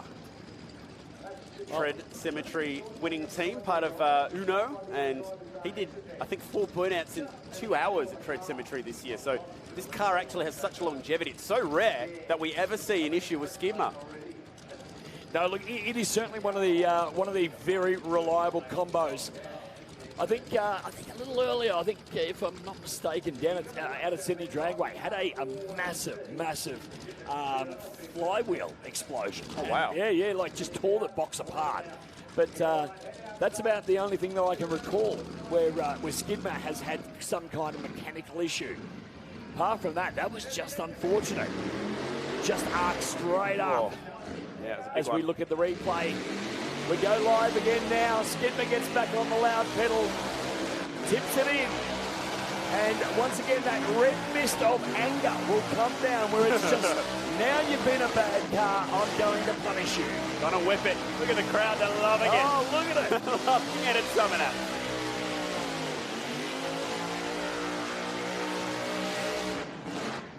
Oh, Stoves the exactly right what you were hand rear talking about. Exactly what you're talking about. Giving it a bit out of pure anger, and he's ripped that rear bumper away. Bumper's off. The rear quarter will probably have a small dent in it. And Adrian, I think, has succumbed to the realisation that it's all over. Drive it off the pad before anything else happens to poor old Sigma. Wicked action, though. Unfortunately, I don't think we'll see him make his second appearance inside the top 10 tomorrow. He did finish 8th a couple of years ago, and he'll head off in search of a golden ticket. He got his at Tread Cemetery as part of that team burnout win when they became the team champions. Pretty handy team, just quietly, that he lined up with. Back there in the Tread Cemetery, some of the best in the country lined up alongside him. So Skidmore will make his way out. And as we have a look at who will be following up next, we go to the replay of where he just backs that thing in to the concrete wall there. And look, that red mist, as we say, the red mist comes down, and it's just all aggravation. Michael Pratton now, the spastic, which is kind of politically incorrect, but it is what it is. Well, welcome to Summernats. And of course, he got his spot via the highest score at Burnout All-Stars over in Queensland. Unfortunately, the event was rained out. However, he was the highest scoring car that had been judged. So the Burnout Masters thought it was only fit that he take home one of these spots.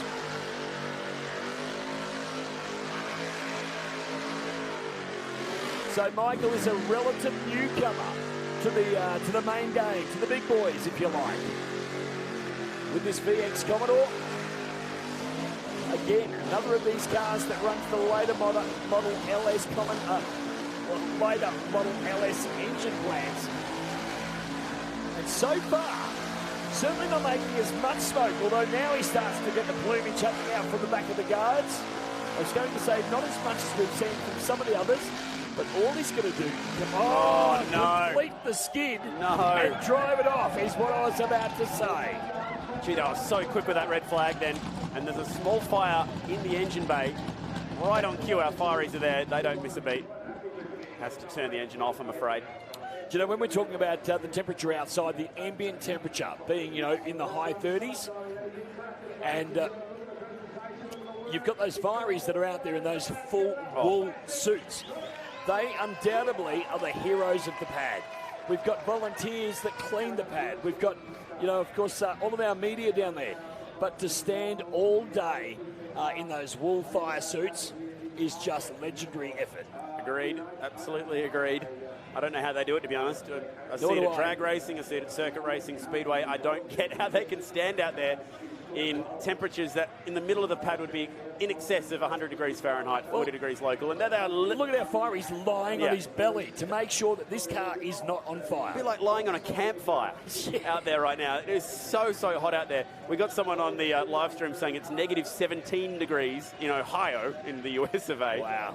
But not here in Australia right now. It is a hot day, and tomorrow is going to be even hotter as we get to 39 degrees Celsius. So replay time. It was a pretty good skid. It was building, wasn't it? But the fire started in the engine bay and got pushed all the way out the back, and he buttoned that off real early.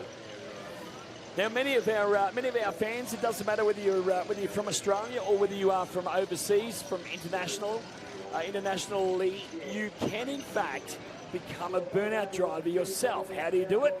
Talk Burnout. Yeah, how cool is this? Absolutely. You can go to the App Store. You can go to the App Store. You can go to Google Play and download a game for your phone called Talk Burnout. Now, you can you get a number of free cars. Yep. However, if you want to buy your, if you want to be Lynchy or you want to be Stephen Loader or any of the big names, Mick Brasher, Walt Jerzakowski, if you want to skid their car, you can buy it for a small fee. The great thing is that I think half the money goes to the owner of the car. Cool. Very, very cool, actually. So there's one for the Burnout fans watching on the live stream right now. Why don't you download Talk Burnout, T-O-R-Q-U-E Burnout, via Apple Store or Google Play, wherever you go to.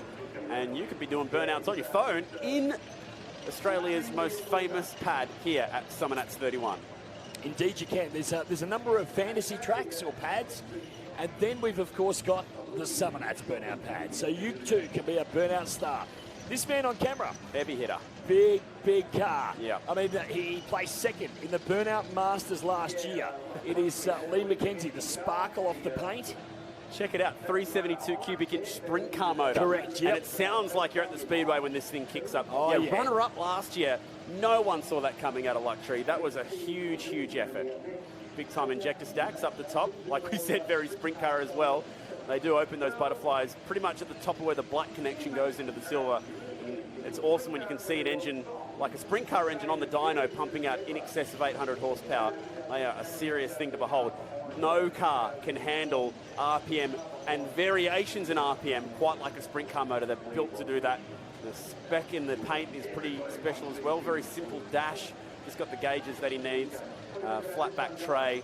Pretty cool combination. Here he is. Yeah. So many people are keen to see this little Corolla. The crowd picking up just because this car has been shown on the big screen here in the local venue. And you can dare say that they'll be chanting this man's name later. Lynchy is the all-time fan favourite. And a bit of Lynchy news that was breaking overnight. He's rocked up to Summernats 31 with just the one eyebrow.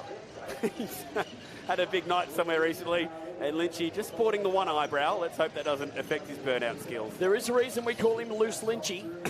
And it's because the man does like a good party. There's no doubt about that. You need only say this guy's name to know how popular he is. You need to just put his car up on the big screen, and the crowd burst into applause.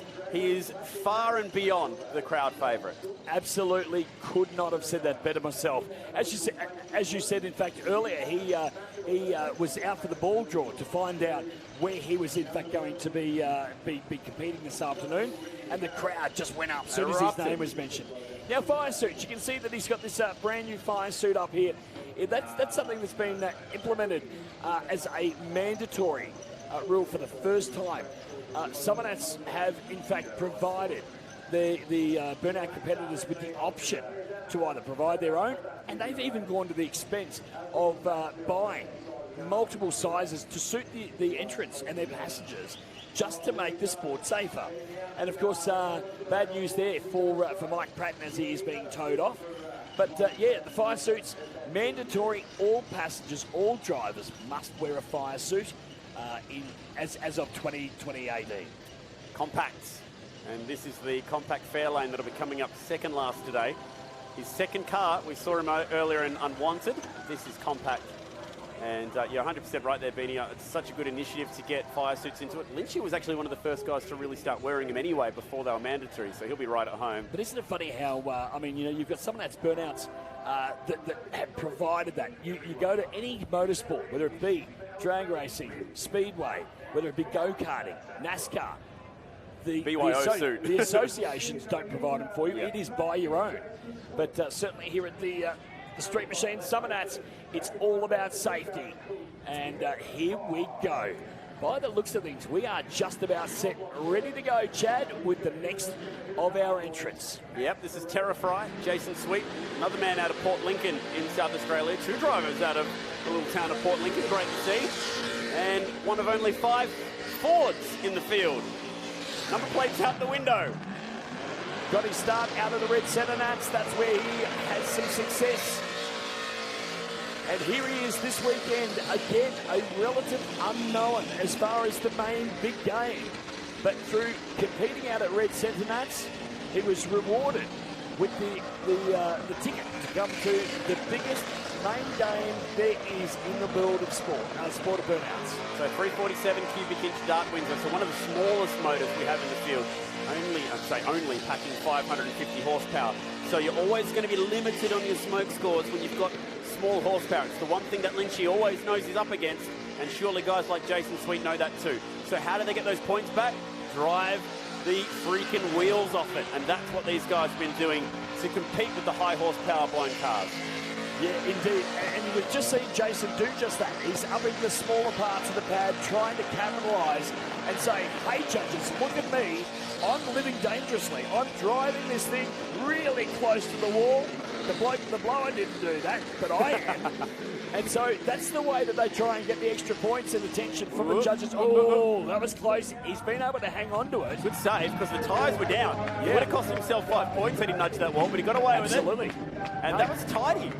Pretty tidy burnout, Jace. Not much you could really say. Smoke score's the only thing they could possibly ping him for, because he was everywhere out there. Well, I'm going to say, welcome to Summernats, Jason Sweet. That was a sensational job from Terra Fry. For a burnout Masters rookie, he made the most of that. Let's relive that again on our replay. And the Polytron Australia burnout track, providing great images from up above. Did lose a little bit of momentum here. Now you need constant smoke, and he does lose it just there for a touch. What he's done is he's come in deep because he's not overly familiar with this pad. The last thing he wants to do is bend this beautiful Cortina. They're very hard to get parts for. So what he's done is he's gone way past the entry, where we've seen previously a lot of the guys that know this pad intimately. He's gone a little bit past the entry to it, and that's where he's then decided to tip it in. Hence where he's set himself up and kind of then gone, all right, now I've really only got one option, which is to go back that way. He didn't really have too many options there. Pushing on. We spoke about this man a moment ago. He was number 2 in the Burnout Masters at Summernats 30. And exactly your point, early tip in, getting the car rotated at the very beginning gives himself all this real estate to work with. Lee McKenzie's going to push this all the way up the exit. Oh dear, keep that up, Yama. Toyota Hilux's getting a little bit stuck. I think he's a bit... Well, the sprint car motor that we looked at just a little earlier on the screen has started very strong. And for some reason, it is just not wanting to rev. That's a strange one. Now it's found its voice again, but such a proven combination and a really strong combination as well. We're just singing the praises of the sprint car motor, how it can usually handle anything, but unfortunately now, it's going to cost him some serious points. Mind you, now that we're back on full throttle, have a listen to that RPM. It is singing. Absolutely singing beautifully for Lee McKenzie. Smoke, check out that smoke. If he had not had that initial effort issue, I think we probably would have seen him make the top 10 without a doubt. Brings it back into the centre. I think driver's side tyre is just about off if it hasn't already left us. Car sitting a little obscure, a little bit off track. Look, passenger side's off, driver's side's off. Job is done, game over. Thanks for coming, Lee McKenzie with luxury. Such a cool car. Plenty of Toyotas rocking the pad over the years, and this is another one that's finished inside the top 3 in the past. On the podium last year, but getting into the top 10 will be difficult in luxury after what happened earlier. Yeah, absolutely. Look, again, it absolutely mystifies me. It could have been a fueling issue where it just didn't want to, he's putting his foot on the accelerator, trying to get that thing to rev up, and it just wasn't responding. And then all of a sudden, for whatever reason, a pump may have failed slowly, and then the pump's picked up. It could be an earth issue on a fuel pump. And then, it's then made earth and, of course, fired up. But again, shoulda, coulda, woulda, who knows? Listen to this. They're getting fired up here at Summernats for the guys coming up next. Lee McKenzie, unfortunately, couldn't quite finish off this burnout the way he wanted. But we're not too far away from the big blue Corolla. So we go back-to-back Toyotas here at Summernats 31. And this is a big moment for Lynch. He needs to get himself into the show tomorrow. Always delivers when he takes center stage. But again, nice effort from Luxury to finish off this skid in style after the earlier hiccup, we'll call it. Well, we can hear the crowd starting to get a little amped up. But this man right here, the party animal that is Andrew Lynch. Lynchy. He's a truck driver by trade. In fact, he moves around bales, hay bales. So that's what he does, fills his truck up, and when he's not doing that, he's putting his car carrier on the back of the prime mover and moving cars to different burnout comps all over the country. I'm almost nervous for him right now because no amount of pressure gets lumped on one single person at Summernats, quite like the pressure gets lumped on Lynchy. Enjoy the show. Watch for the tip and he'll go reverse. He'll try for at least 2 donuts, he'll have to say. Slow and steady. Gets it up the exit chute. So 1.5 there. Not the usual aggression we're used to seeing off the bat, but smoke scores are good. Serious. This is a serious afternoon for him. Back in it now. I'm sitting here with bated breath, Chad, waiting to see what Lynchy can ultimately produce. Using all the real estate. Matty Watts riding shotgun. He's got a car called Blow 202. And hello, the LS has gone silent. And there is plenty of oil underneath. It's kicked rods. Oh, man. I would dare say the thing has kicked rods because there is a massive pool of oil dripping from underneath it. What a shame for Lynchy. Oh, he always has a smile on his face. Lynchy and Matty Watts have had been at the same barber by the look of it.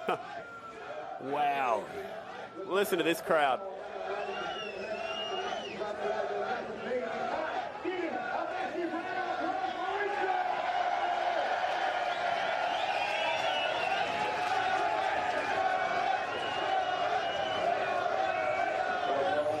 The interesting thing, Chad, is that, now that we're seeing some of these heavy hitters like Lynchy not being able to make the final tomorrow, it does open the door for some of the others, like the rookies. Yep. Reverse tip in here.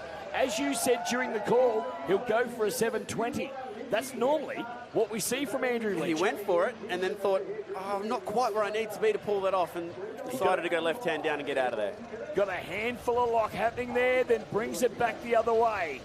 And this car, it is precision, pinpoint, precise. It is a very, very nice car. As far as where he points it and steers it, it goes. Unfortunately, something that he didn't have any control over was the internals of that engine. And again, you know, this is a pretty proven combination that is so rock solid, and this is a rarity to see Lynchy have an issue like this. Came around, and that's pretty much all she wrote on the second 720 through. Bang. And the show was over with a big amount of oil dropped, unfortunately, onto the track. And that is not what the crowd came here to see. Lynchy going home on a flatbed. No. And same said here for the comments coming through on the live stream right now. Everyone absolutely is pretty Devo. disappointed, you'd have to say. What a shame. What a shame indeed. So actually a lot of people here, as we check out a replay in real time, just to show you the speed he attacked the pad in, asking a pretty genuine question here. If that has kick rods and that engine's dead, what will he go to next? Will he go bigger? Because this has been such a proven combo, albeit small power, for so long. You know, we had the pleasure of seeing Lynchy drive Stephen Loader's UC Smoke up at Northern Nats, up in the Atherton Tablelands at Springmount Raceway. Yep. And I got to tell you, he drove it like he had stolen it from Loader with a blower, so a blowing car. And the question has been asked many, many times, Lynchy, when are you going blowing? And I don't know if he will. That is his driving skill. I mean, that's his driving style, I beg your pardon. That's how he drives with a naturally aspirated car. I guess the only man that could answer that question for us is the man that owns the little blue roller, Andrew Lynch. What will come up next? I think he's bought a fair share of his own LSs. Gone to the rack, has got a collection of them as well. But that is very, very sad to see. Seems to be the general feedback here on Facebook is most people saying, you know, yeah, would like to see an LS package go back into this car, as he gets pretty much a standing ovation off the pad here from the guys in the front row. Lynchy going away on the flatbed. But could this be the time where maybe he steps up to blowing? If ever there's a time, kicking rods at Summernats could be the catalyst for that. Well, Lynchy on the back of the tilt tray. It is not the way. But one very keen, sorry to interrupt there, Jace, one very keen person has picked out that there was smoke coming from the top of that motor before the skid. Remember when he fired it up? I remember seeing that and really thought nothing of it. I thought, you know, possibly just if it's a backfire through the carby or something like that. But yeah, that I did witness that. So, and Lynchy's not the kind of guy to see an issue and then back off and say, sorry, everyone. He'll kick rods before he does that. Lynchy's got 4 words. We're gonna send it. that's Lynchy's words. So that's exactly what he did. He sent it, and unfortunately, it's not returnable. But wow. 2 to go. Two to go. Compact and Fear. Compact next up. Pair of West Aussies to close here at Summernats 31, the qualifiers for the Burnout Masters. Now, we've already seen this guy once in Unwanted. He goes back, he changes over, and now he comes out in Compact. This was due to be Matt Purnell's spot, but they swapped over. And let's bring it home. Penultimate skid, and this is a beautiful sounding supercharged combo. The first of the real high whining engines we've heard. Sweet sounds from Matty James. In fact, I've not seen this car in person before. I'm very familiar with its history, and I've certainly seen plenty of video of it. Wow. Talk about had the thing on kill mode. So, Matt James, you saw the presentation of the car, and as it spun around and the sun glistened off that Coca-Cola style paint. It was beautifully presented. Some would say too nice for the burnouts. But as Matty would probably say, hey, it's only money. So the only man with 2 cars in the field qualified this one via Gazanats. It's a small block Chev combo, 1100 horsepower in a compact fair lane. Not too many people going the Chev Ford combo, 1 tied down. And maybe the second one too. Power skid that one from Matt James. And will he have a car in the show tomorrow? The crowd like that. We crowd love that. Yeah, crowd are going nuts for that. Look at the flames just out of the exhaust pipes there a moment ago. You could see like a translucent orange glow there. That's just the flames out of the back of the pipes. Very tough skid there from Matt James in the compact. And boy, oh boy, talk about trying to get himself a spot into the final. In fact, I think there's just a small flicker just underneath one of the pipes there, but the fire is straight on. Check out the tip-in as we go to the replay. The tip-in was very aggressive, and right about now is when that thing was singing. Look at the reflection in the paint. Wow. It is like a mirror. Wow, that is a great shot, actually. It shows it perfectly, Jace. That's a 1964 compact Fairlane, and he threw that in there like it was a bowling ball. Incredibly aggressive skid for a car of that quality, and it leaves us with just one to go. And talk about guys who have had something of a hoodoo here at this event in the past. Well, Fred Watson could go onto that list. Spectacularly broke a crank here 12 months ago. Only had to replace that crankshaft. It's the same engine combo. It's a proven combo, one that works. New lick of paint, monster on the side, ready to send it at Summernats 31. Well, the guy's lived in about 4 different states in 2017. He called Cairns home for a little while and then went back to WA for a little while. He spent a bit of time in New South Wales. But he's here in Canberra this weekend for the Street Machine Summernats Burnout Masters. Can Fred Watson get himself a spot into tomorrow's final? We will find out I reckon around about a minute.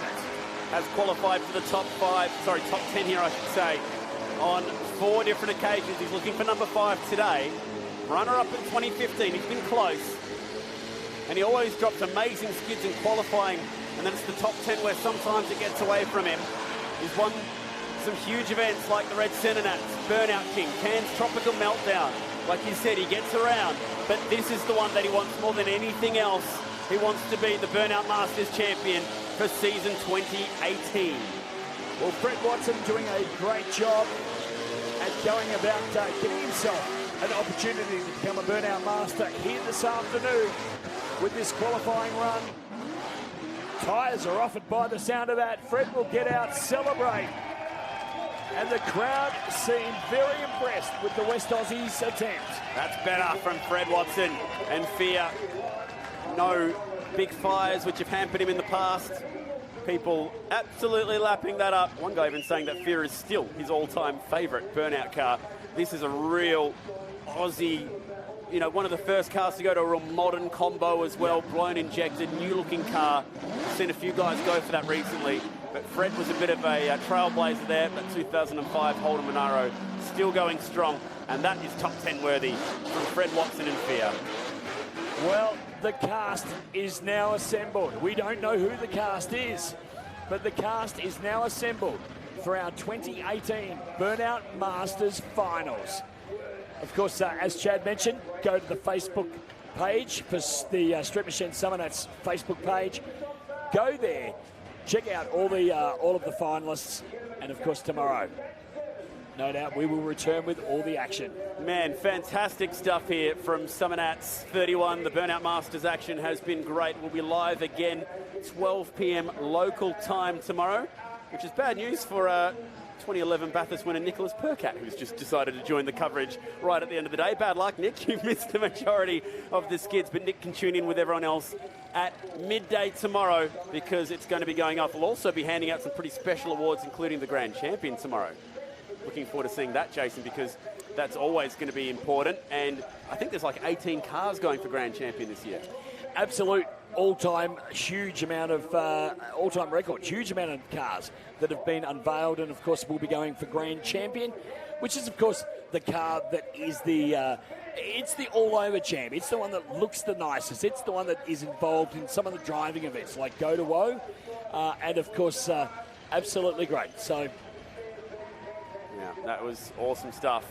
Thanks to Street Machine, Rare Spares, and also our good friends at the local government here, Polytron Australia Burnout Track has put on a show for us. We'll join you at 12 p.m. tomorrow. Thank you for watching the Burnout Masters qualifiers, but it's all about finishing tomorrow as number one. On the way out, we're going to enjoy some of the highlights from what was an epic qualifier.